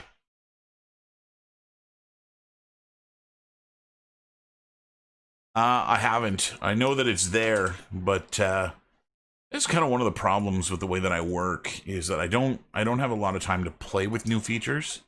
I kind of have like, oh, I got to do this, I got to do that. This project here, like this is when I'm supposed to be exploring new techniques and things. And I have so much stuff that I want to do on this project that same deal. Like I don't get to a point where I'm able to explore in the way that I'd like to. Which is a shame because I know there's a lot of really cool stuff, you know, down the pipe that would be really fun to play with. Okay, so it's bridge time here.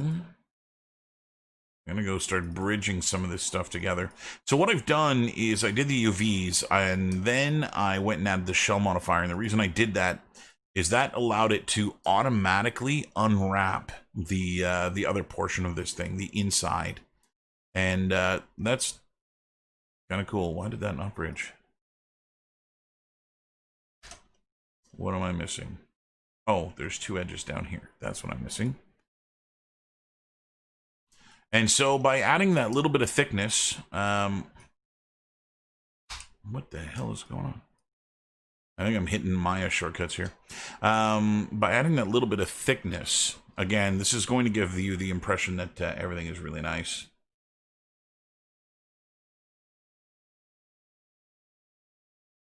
Yeah, that's right. Adobe bought Substance, not ZBrush. ZBrush won't sell out to anybody. Toph, have you tried the new holes feature? No. Yeah, you, I have not. I have not. It's coming. It's coming. I will get there. I promise. Again, it's one of those things that I also kind of have to learn this stuff because if I don't, I become useless as a teacher. You know, you need teachers who teach this stuff, who have, you know, current version knowledge. I can't go in and teach, you know, Max 2008. That ain't gonna work. But I can go in and teach the most recent stuff, and so.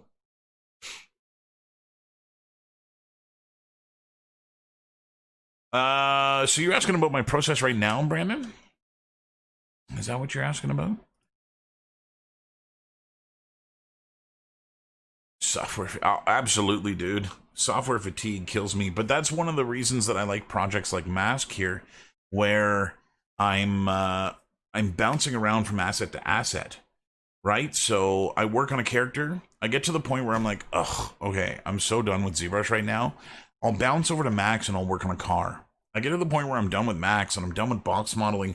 I can jump into Unreal and do some VFX or do some materials. I can jump into Designer and do some materials and that kind of thing. And so it definitely allows me to kind of get over that really, really quickly. So the workflow that I'm taking here, Brandon, with this particular asset is that this started out as a 3D scan, and I'm going in and I am retopologizing the scan to get usable topology. And I want to go in and redivide it into ZBrush.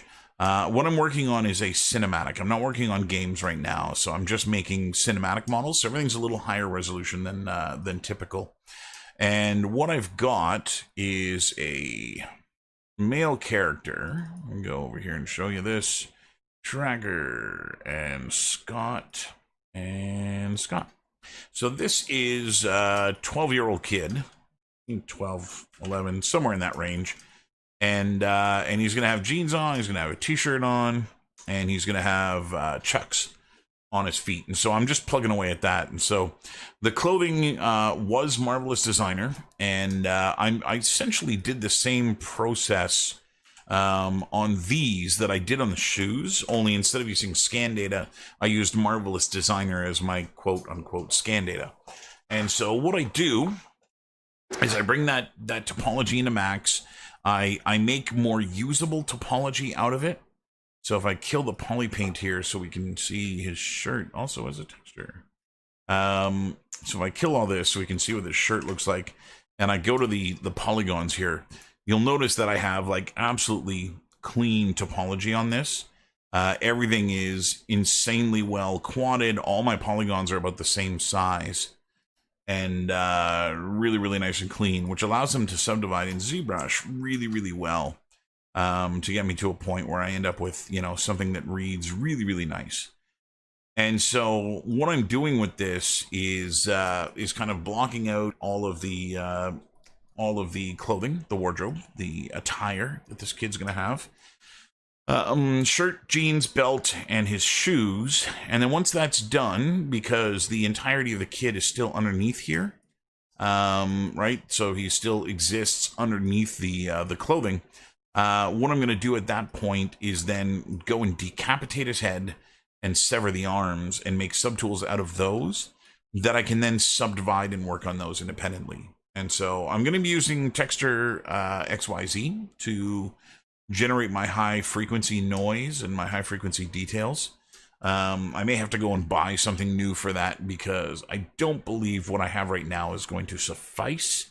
I think I've got a 30-year-old woman and a 40-year-old male, neither of which will be a convincing 12-year-old boy. So I'm going to have to probably look at getting something else along the way. Yeah, let's do that.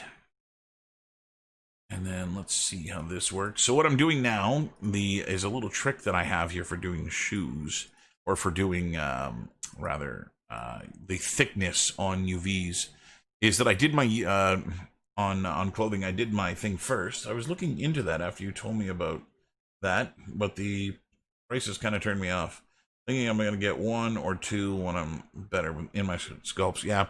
What I did when I bought it was I bought with 3 friends, and we each bought one. So I think I bought the 30-year-old female, and a friend of mine bought like the 40-year-old male. And I can't remember what Maggie bought. Maggie bought another one, and then we just shared with each other. And so what that did is it sort of cut the price in thirds, right? And so instead of it being like 40 or 50 bucks for a single image, it ended up cutting that down to something that was a little bit more reasonable. So we got a discount by getting 3 of them, which I'm pretty sure is not, what they intended the licensing system to do, but at the same time, and we weren't using it commercially. We were using it for our own nefarious plans here, and that's just kind of one of the things that just made that a little bit more doable.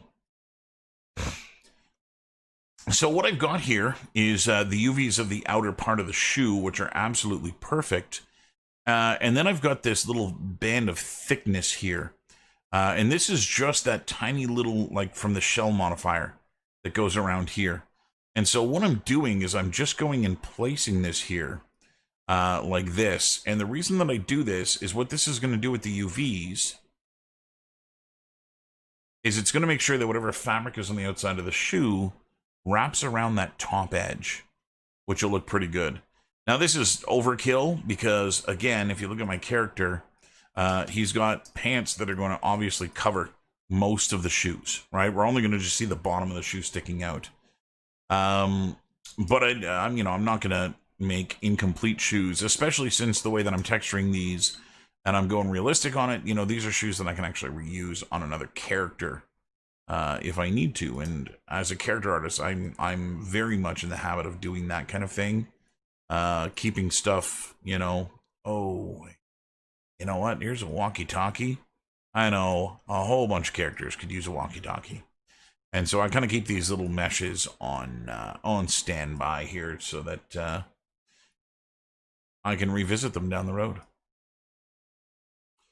And so, yeah, so I'm plugging away at this. I know there's a bunch of new viewers here on Twitch.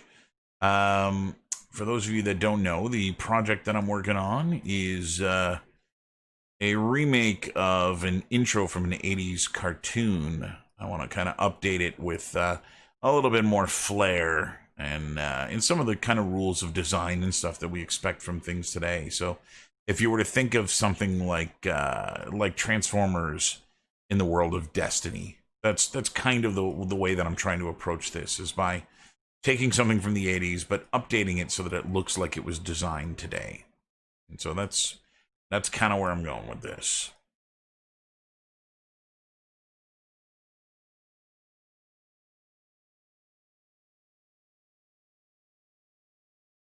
Now, I don't think I'm actually going to bother stitching the inside fabric here. And the reason for that is that, again, this is one of the benefits of having owned this particular type of shoe. The inside of the shoes, which we can't see here, the inside of the shoes is a different kind of fabric. It's actually a different color. And so I don't actually need to go and alter it in any way. It'll kind of just work with a seam. And so that's what I'm going to do. I'm going to leave it kind of separate. Same thing with the tongue here. If you see the tongue's white on the inside. They've actually got a, looks like a slip stitch on the top there that I'll have to do as well. And so that is my goal with that. So I'm just going to kind of try and get this thickness to match all the way around here. Which again, the whole reason for this is just to make sure that whenever you see any part of the shoe, like underneath the laces or anything here, where you see that fabric curl around, I want to make sure that whatever texture I end up putting on here, we're going to see that not move. We're going to see that kind of staying in position. Okay, so I need 1, 2, 3, 4, 5 more polygons. 1, 2, 3, 4, 5. So that is all of them. So I'll just grab all of these vertices here and we'll do a stitch to source. And I'll relax these close enough. And I'll go move them. Now this is, again, while I was doing UVs in Maya a little while ago, this is one of those instances in which Max is actually better with the UV tools for doing this. I don't want to use the crazy relaxer that you get with Maya because it won't actually treat this as a thin lip all the way around the perimeter. It'll actually treat it as part of the same mesh. And as a result, it'll kind of screw up the shape that it's giving me, which I don't want.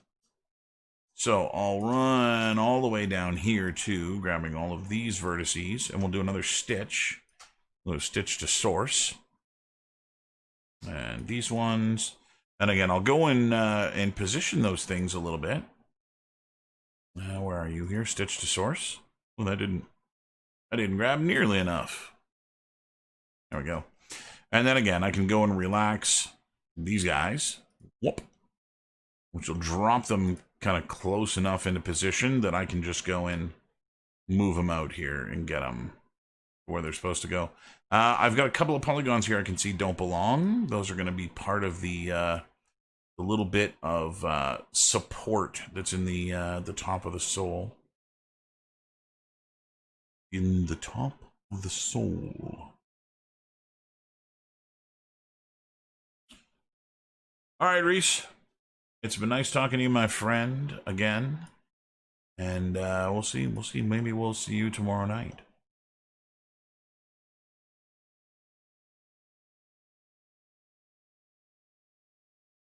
We'll go jump this around here. Pull this over here. And again, I just kind of want to trace out the shape of this here.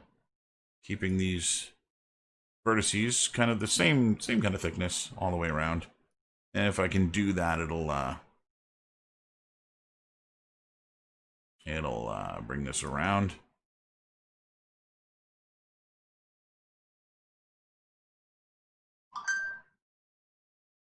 Pull this down. Every time my phone goes off, I look in the wrong direction. I've got my microphone set up to be in stereo, so I can go left side and right side, and I can move around it. But because my phone's on the desk beside me, and I'm wearing a headset, when my phone goes off on my right side, it triggers the left headphone, so I always look in the wrong direction. Phil, a question for you. How do you know when you're texturing and you're putting too much edge wear? So the best way to handle that is to just really add subtlety, and like first and foremost, it's all about reference.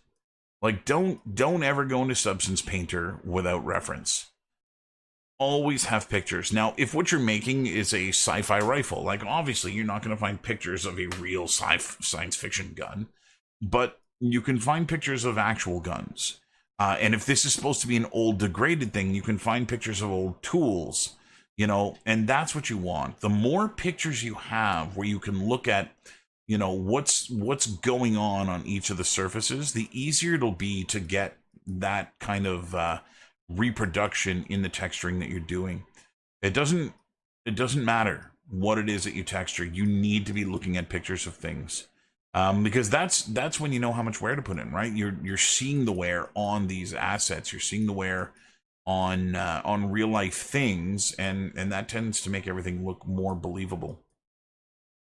Again, an issue that I'm encountering here with my texturing is one of the vehicles that I have to make is I think it's a 2020 make vehicle, so brand new, like out this year kind of thing, or last year. Because somehow cars are in the future, but it's a brand new kind of vehicle that they haven't been around long enough for any of these things to be rusty and damaged. And so, I didn't have ref. I took concept and added flare. What is the mesh? What is the thing that you're making? Because that's kind of important too, right? What kind of asset are we talking about? Are you talking about the radio you sent me?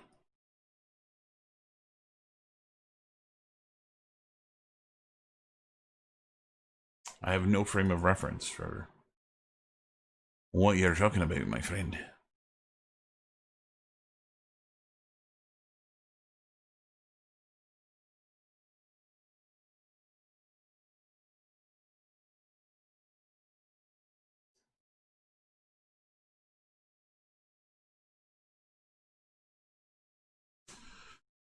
No, radio is done and on my art station. One of the biggest things I remember, either you or Rob, was you spend like 1 hour just references, and now that's what I try to do. Yeah, that is totally. I don't doubt that Rob does that as well. When I do a character, I probably spend, so when I start like factoring out how long it's going to take me to do something. The amount of time that I spend like coming up with that game plan is all based on number of days, right? So the number of days I spend working on something, and usually the way that I come up with these numbers is a number of days. So what I'll do is day one is a reference and research day. So if I'm doing a character, and this is outside of concept art, obviously you get concept art and that's already done and what have you. But I'll spend a good solid 8 hours at my computer, filling up a folder with as many images as I can of the thing that I'm modeling. Or if it's a science fiction thing that there isn't real life reference of, then something comparable, trying to find real world equivalents to what that object is. In the case of this project, I've got all these sci-fi masks, all right, really, really similar to the kinds of helmets you see in Halo or Destiny, and like that's not a real thing. I'm not going to find obviously real reference of those things, but what I can find are things like motorcycle helmets and all kinds of other things that are close enough proxies that they will work as reference and give me an idea as to how much damage and wear and tear is on these things. For a game, I was told to create base meshes without concept art. It was just for rigging. I felt this is kind of backwards, or is this how it goes? No, that's totally a thing too. So that is the proxy stage. Typically, because of how character art works, everybody needs to kind of start at the same time, right? You don't want to wait. You don't want to have an animator waiting for you to finish a full-blown character before they can start doing animations, because then they're going to be really behind the eight ball and it won't be able to get anything done. And so what you do is you try to create a mesh that is a stand-in for your character. You usually have some kind of an idea as to build and age and gender and things like that. So you can kind of estimate what they're going to look like. And sometimes, sometimes things change in development, and you've gotta alter your plans. But also, sometimes you just hit the mark. And what that allows the rigger to do is to create a rig, and then they can go and give that to the animator, and the animator can start doing animations. Even if they aren't perfect yet, it's a start. You can do a run and a jump and there's a lot of things that your character is going to need to do. And all of those things can be done without the character being done. And so that's kind of very typical of a game development kind of thing. You'll see a lot of that happen at a studio where you don't want to hold up somebody at the end of the train just because you're working on something that they need.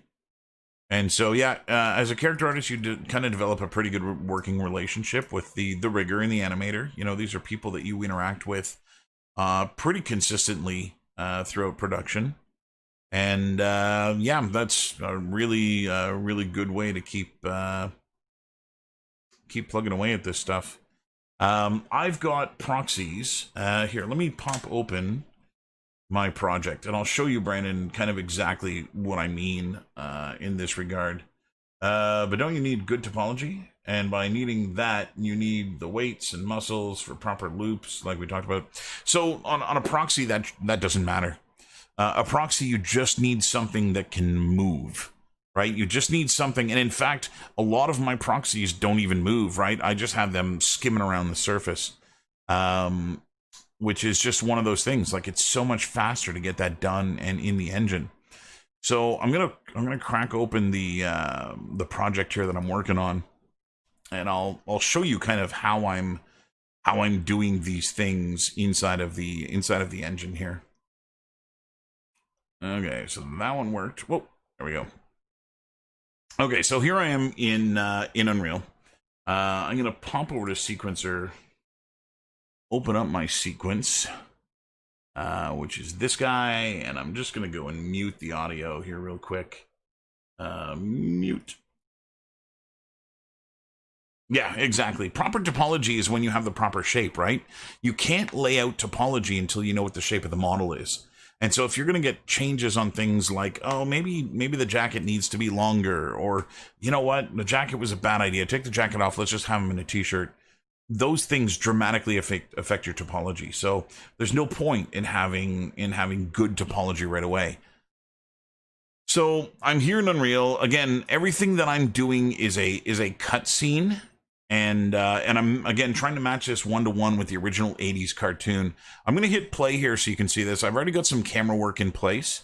And what you're going to see, so up in the top left is the original 80s cartoon intro. I've added 20 seconds to mine, which is for opening credits, because I want to be able to put some names down in here. Like, I want to be able to put the Unreal logo and the Pixelogic logo and things like that. And eventually you're going to see the cartoon start about now. Somewhere, there it is. And so these shots should kind of match almost one-to-one here. Again, the timing is a little bit off with the one in the little window. But here are my proxy characters that you'll see. Right there, there's a guy. And then there's a bunch of them. And then these are proxies too, right? Just little cheap little things. So this is a proxy too, right? So this is a Camaro. And I'm not done modeling the Camaro yet, but I need to set up that shot. And in order to set up that shot, I need to have something in the engine. I need to have something here that I can animate. So this is just one of the first meshes that I made of the Camaro, and I go and throw it in. If I go and show you what some of my proxies look like here, because I've got a bunch of them, they're really rudimentary. That's the robot. That's no good. That's the rail. Here's the guy. So this is just my ZBrush sculpt, right? One of my base meshes from ZBrush. I just brought it down to its lowest subdivision level. If I go and look at the polygon count here, so he's 40,000 triangles. So he's still like really dense and whatnot, but there's nothing really going on him, right? Like, he's not rigged or anything like that. If I need to make him animate, I'm just gonna slide him around the floor. Just like I did with the Camaro, right? Just in that shot where it's whipping along the ground. I don't actually need it to be animated and move and stuff, but once it does, like, it's going to be done in a really better way. And I've got him kind of placed everywhere in the world, so that, you know, I've got him over here. This is to help me make sure that, like, things that I model are to scale. Biker mice from Mars. Yeah, dude. See, that's exactly what I was doing, right? Is I'm I'm taking an old cartoon from when I was a kid that I was super in love with, and I'm making an Unreal 4 project out of it. And, you know, that kind of thing. And again, like, there's other things that I want to do along with that. And I've got, you know, because I've got a lot of friends who are, you know, my age, you know, they all have an appreciation for this thing as well. You know, you guys are all mostly too young to either remember this or have even seen it. But all the guys that are my age, like, we have a lot of fond memories of this. And even Reese, that was here earlier, one of the things that Reese was blown away by was that when the first time he saw this, this project that I was working on was right after Christmas. And he had just gotten the DVDs of this show. And that's one of those things that, like, you know, we're about the same age, and as such, we have, you know, similar nostalgic memories for the same stuff. And as a result, you know, it makes us want to work on the same type things. And so I've got a handful of you know, other teachers and colleagues and friends who are, you know, of similar age, and also kind of interested in this kind of thing. And, you know, that just makes it fun to work on. You know, it's kind of the reason everybody gets into this industry, is that it's fun to do this stuff, right? Like, nobody gets into this like you get into accounting. You know, no one goes into accounting like, it's going to be fucking awesome, I'm going to crunch numbers every day. Like, that's not why people do that job. And people do this job for a completely different reason. They get into game development because, man, this is fucking fun. And, you know, that's the reason I got into it. And it's a reason why, you know, I struggle and work my arse off to try and remain relevant in this industry, you know, trying to make sure that my knowledge is still cutting edge. I can't teach if I don't know the latest and greatest ways of doing things. And so just to remain able to teach, you know, I have to keep plugging away at this and keep making things on my own. And, you know, well, the studio where I'm at, we just announced a game that'll be out, you know, on August 4th. That's not the same as me working as hard as I can on an asset in terms of making it photoreal. Like, the game we're releasing is lighthearted and cartoony, and it's, you know, it was still a lot of fun to work on that, and it had its own challenges and things, but that's not the same as staying cutting edge. And, you know, that's why I do these little things on the side, is just to, you know, keep my skill set going, and you know, push myself artistically as hard as I can. It's why I keep doing ZBrush based models. You know, Brandon, when I was telling you, you know, that when you finish that warrior that you had done, like, go do another one. Like, as soon as you're done, jump into another one. Don't miss a beat and keep doing it. That's why, is, you know, it keeps you cutting edge. It keeps you doing the thing that you love doing, and every time you do it, you get better. And every second you're not doing it, you're not getting better. And so it's, you know, a really good reason to kind of keep with it and keep, you know, plugging away, kind of thing. So I'm done with the UVs here, kind of. There's one more thing I want to do, which is to just do a better pass on the layout. And this is where Maya is going to come in handy, sir. So I'll delete the old version of the one that was in Maya, and I'll bring this one back into Maya, and I'll select both meshes, and I'll open the UV tool here, and I'm just going to do a little thing. Well, you told me to do a female, and I started, and it was legit, instantly felt so much easier. Well, yeah, there's that too, right? But it's one of those things, like, you know, you go back and you do a male again, like, you jump into the next male character, and granted, that'll feel easy too, right? It'll be like old hand. You'll have memories of the last one you did, and it'll make your life a hell of a lot simpler. And, you know, you kind of just you go through those cycles. You just kind of keep repeating. Luke and Eric, are you guys still here? I think Eric's still here. I can't actually see who's here. This is the downside of using the system that I'm using to chat with everybody, is that I can't actually see who's still here.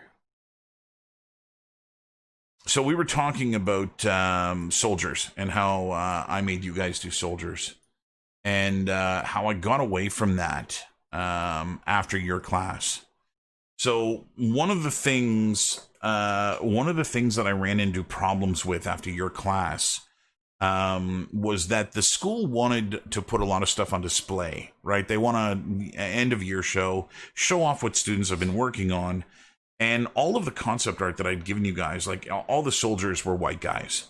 And that started, at least in my eyes, it started looking bad that I was making all my students do Caucasian people. And so I wanted to fix that, and I wanted to get away from the soldiers. I was looking for some middle ground to be able to, still do character models with the students, make it fun. That was kind of the thing that we started losing with the. It was one of the things that we started losing with the soldiers, is that they just weren't fun for students. I wasn't getting a lot of students who are like, this is awesome. I want to do this for a living. And so I might have a little bit of a size problem here. And so one of the things that I decided I was going to do was to try and make the character class more fun, which was important to me, that everybody enjoyed what they were doing as part of the class. And so I kind of started looking at different ways of approaching my class. And I decided what I was going to do was, instead of working on all of these soldier characters that were meant to be, DLC for a game that, nobody had really played. Nobody's really interested in the shitty little games that I worked on. Everybody wants to work on stuff that's a little bit more current and a little bit more relevant in the conversation about games and that kind of thing. And so one of the things that I did was, I decided the way I was going to treat my class was that we were going to do DLC for a game that already exists. So instead of I'm going to try and straighten this shoe out a little bit. Instead of taking something that is a game that, nobody really knows, we would instead work on stuff that is for a game that does exist, and we would create fictional DLC for that game. And I thought that would be a really fun way of doing things. And let me see if I still have any of this. And so what I did was, I needed a way of figuring out what we would do in class. And the game that I was playing a lot, I needed a game with a lot of characters, because the students were each going to be making a character. So I needed a game with a lot of characters. And so I thought what I would do is I would come up with a game with a lot of characters, and we would create characters for that game. And so the game that I came up with was Injustice 2. So I'd been playing a lot of Injustice 2 and really liked it. I loved, that it was all the DC universe was in there, and, made it really fun. And so I decided what I was going to do was, we were going to make DLC for Injustice 2. Now, since the entirety of the DC universe is in that game, we would do a Marvel pack for the Injustice 2 game. So picture all of the characters from the Marvel universe in the style of the Injustice 2 characters. And that's what we did in our class. Now, as soon as I say you're doing Marvel characters, obviously everybody and their dog... Oh, I know. I know. As soon as I say we're doing comic book characters, or more specifically Marvel characters, I knew what was going to happen was that we were going to get everybody and their dog doing either Deadpool or Spider-Man. And I wasn't going to get a lot of variance in anything else. And so... yeah, Ted's pretty comic nerdy too. It's fun. I love talking to Ted about this stuff. And so what I did was, I decided that I was going to force students' hands. I was going to make a system that chose which Marvel characters they were going to be doing for them. And so the only rule was that you weren't allowed to do the MCU version of the character. You had to do a Injustice 2 design on your character. And just like Injustice 2, we needed more than one skin. So everybody had to do two variants, do two variants of their character. And so that's where the roulette wheel came in. So this is my Unreal project. I put this together in a weekend. And the way it works is like this. So this was the male wheel, as you can tell by all the names are blue. Because I made back then I made the male students do male characters and the female students do female characters. And so this is the male wheel. So on this wheel are 50 Marvel characters who would get assigned to the students. And so what I would do is I would roll the ball. Let me go and click inside the wheel here.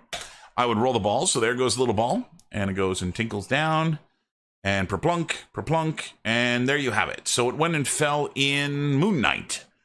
So there, Moon Knight is taken. So this little card comes up and tells the students, aha, Mark Spector, badly hurt in the Egyptian, a big description of who the character is, in case you don't know them, because frankly, some of these characters get a little obscure, unless you're Brandon.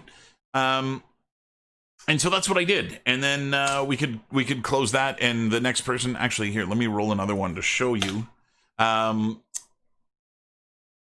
So every student got to roll the wheel. So the little ball goes around, and to make sure that nobody doubled up, so that we have Black Bolt.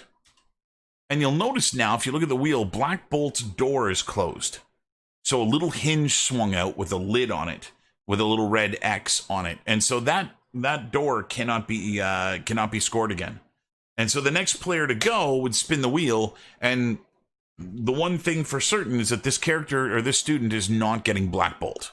And so there, oh, look, right near Black Bolt, and it missed, and in there. Hey, Deadpool, of all the characters to get. And so Deadpool. Now, I know what you're thinking. If I did this to try and vary the ethnic diversity of all the characters being made, why on earth choose the MCU, which is frankly whiter than the North Pole in December? And my reasoning behind this was quite simple, was that I wanted students to imbue the characters that they rolled with their own ethnicities. So, you know, you guys have all gone to school in somewhere like the GTA, which is a very multicultural place. And, you know, there are people from every walk of life here. And so in a class, I typically have the whole class being very diverse. And so to think of every one of those students doing their own versions of these characters, like that was going to be really awesome.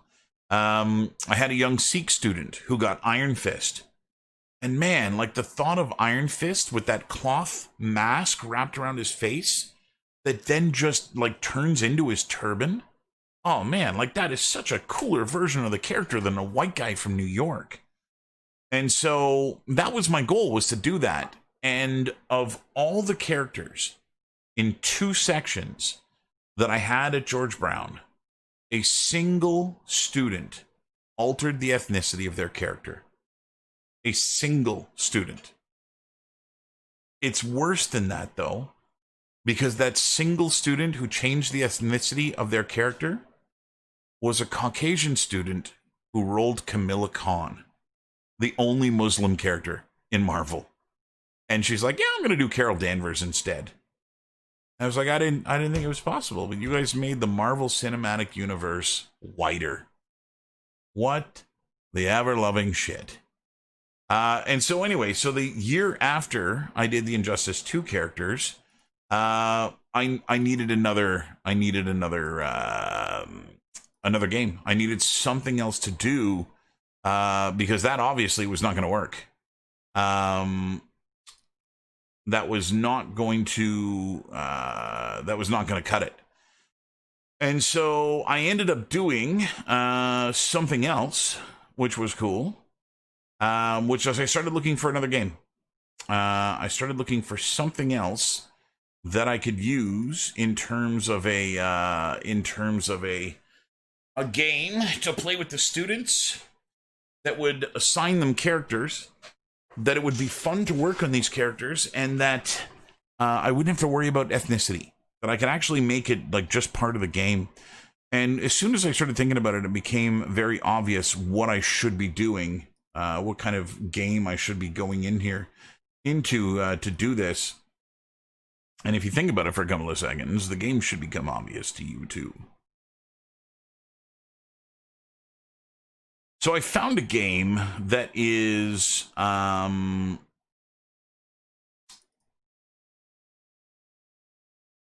diverse. A game that is already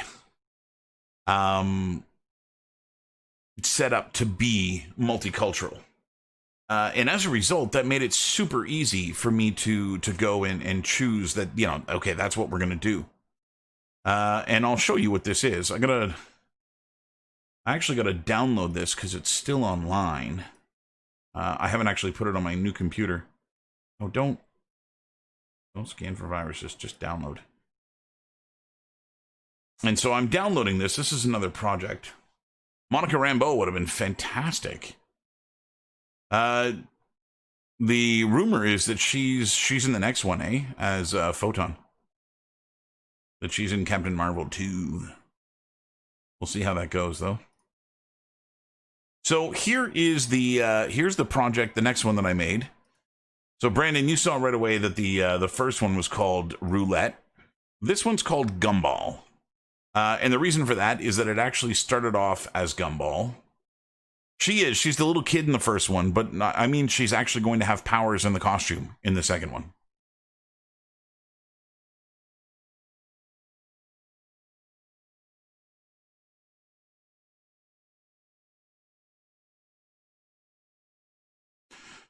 Yeah, dude, I'll be here tomorrow. Same bat time, same bat channel. So here is the Gumball project. Let me go and rename this to build, just so I can put it in the folder here. Really gonna rename everything? You're gonna rename everything, and I'll show you guys what this is. So it's just extracting here. So unlike the first one that I still ran in Unreal, this one I actually ran as a standalone game. And so I actually built the EXE. So here's the second one and how it worked. So I'm gonna run the EXE here. Oh, don't do that. Stupid AVG. Go away, AVG.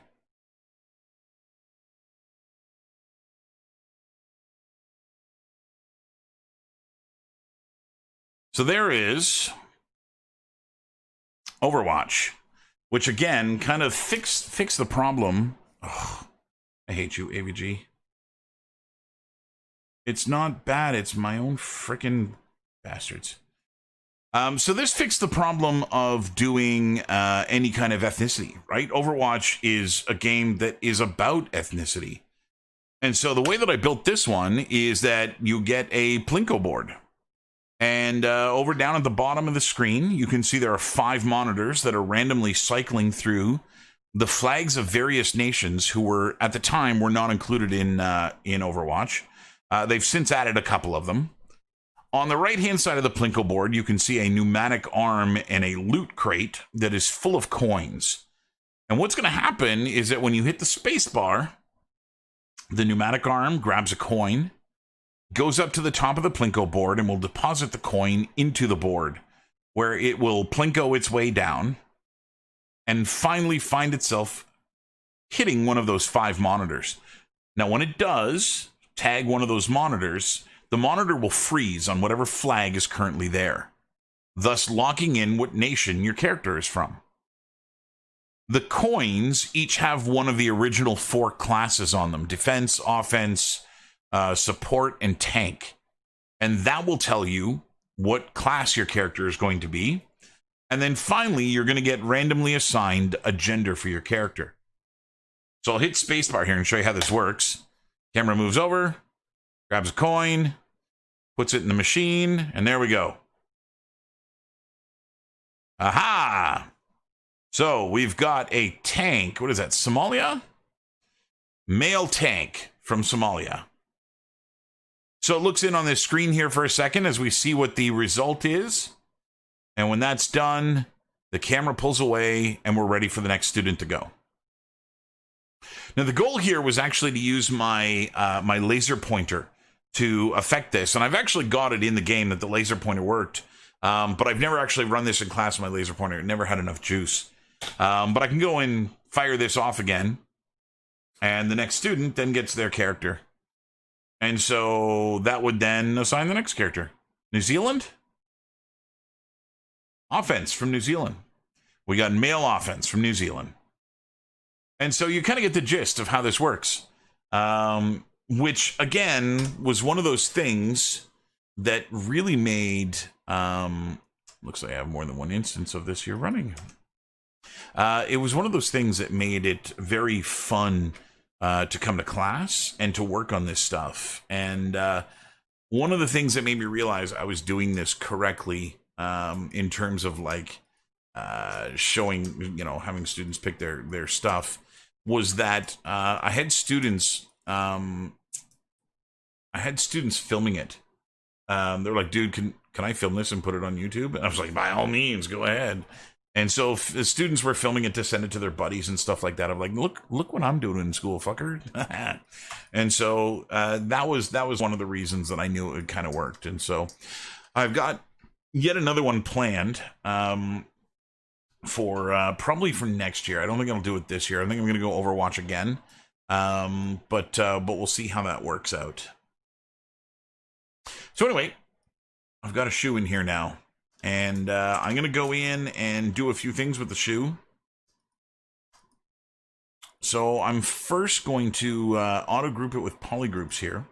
So my goal is to now try and get this a little bit higher resolution. So I'm going to auto-group it with UVs, which will do a pretty good job. The only other thing that I want is the thickness here to have its own polygroup as well. And that polygroup is actually going to be a little bit even more important. So I'm going to go and loop that. I'm going to do the top of the shoe here too, if I can get it. There.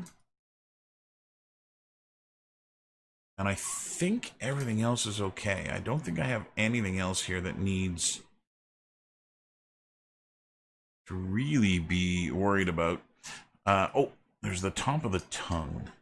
This may not actually affect anything because we won't see it, but good to get it. So I'm going to auto group these with UVs as well. Auto group with UVs. There we go, just so we get some different colors. And then I'm going to crease these things.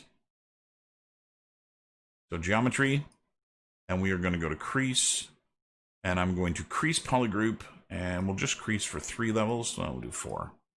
So crease polygroups, and then if I subdivide this, 2, 3, 4, 5, and turn that off, I should actually now start getting something that looks a little bit closer to the shape of that shoe. So it looks like there's one issue I need to tweak, which is the rubber toe came off of the fabric, which is going to be an issue. I can't have that happen, and so I'm going to need to clean that up. I'm not going to worry about that too much at the time being. I'm going to undo back until I get the polygroups back.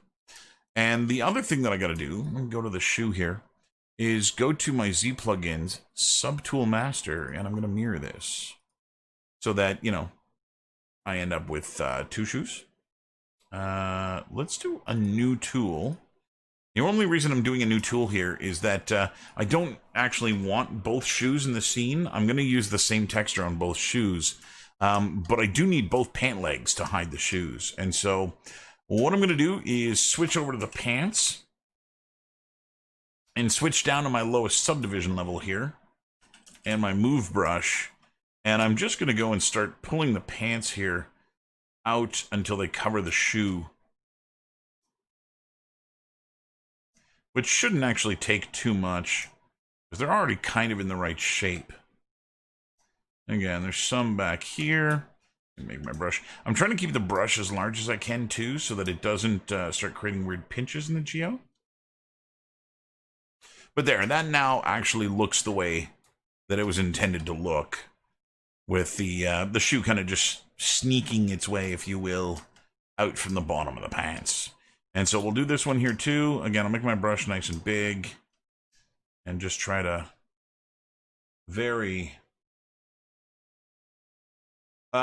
just move right now. I do have topology, like I do have polygroups here, but I want the entire mesh to move in unison. And so that means don't use move topo, just use move. And so as I go and pull this out here, again, the shoe finds its way inside the pants. And because of the way that these subdivisions work, so there's his shoes now in his pants. If I go and bring this all the way up to subdivision number 5, you'll see that we should still get no pass-through. And I now have the shoes in place. So with this, I can actually go in and start deleting some of the kid underneath. Now that I have enough of the model here, that I'm not going to need to worry about anything else, it will give me a little bit of a better chance to go in and start cleaning that stuff up. And so I'm going to save this file and call that a night. And then I'm going to hit this again tomorrow. So if you're new to the stream here, you haven't been here before, I am streaming weeknights from about 8 o'clock till midnight or so, or until I fall asleep and my face hits the keyboard. And so, yeah, so tomorrow's going to be probably some anatomy stuff. I'll probably start doing some sculpting on him. I wouldn't mind finishing the shoes. I don't like leaving things in a state like they are right now, where they're kind of half done. And so maybe what I'll do is I'll do a shoe, and if I have enough time, we'll start jumping into the face and doing some work there. And so, yeah, so I want to thank you guys for watching, for hanging out, for having the discussion, and being a part of the stream. Again, I do this weekdays at 8 o'clock, and so you're welcome to come by at any point in time.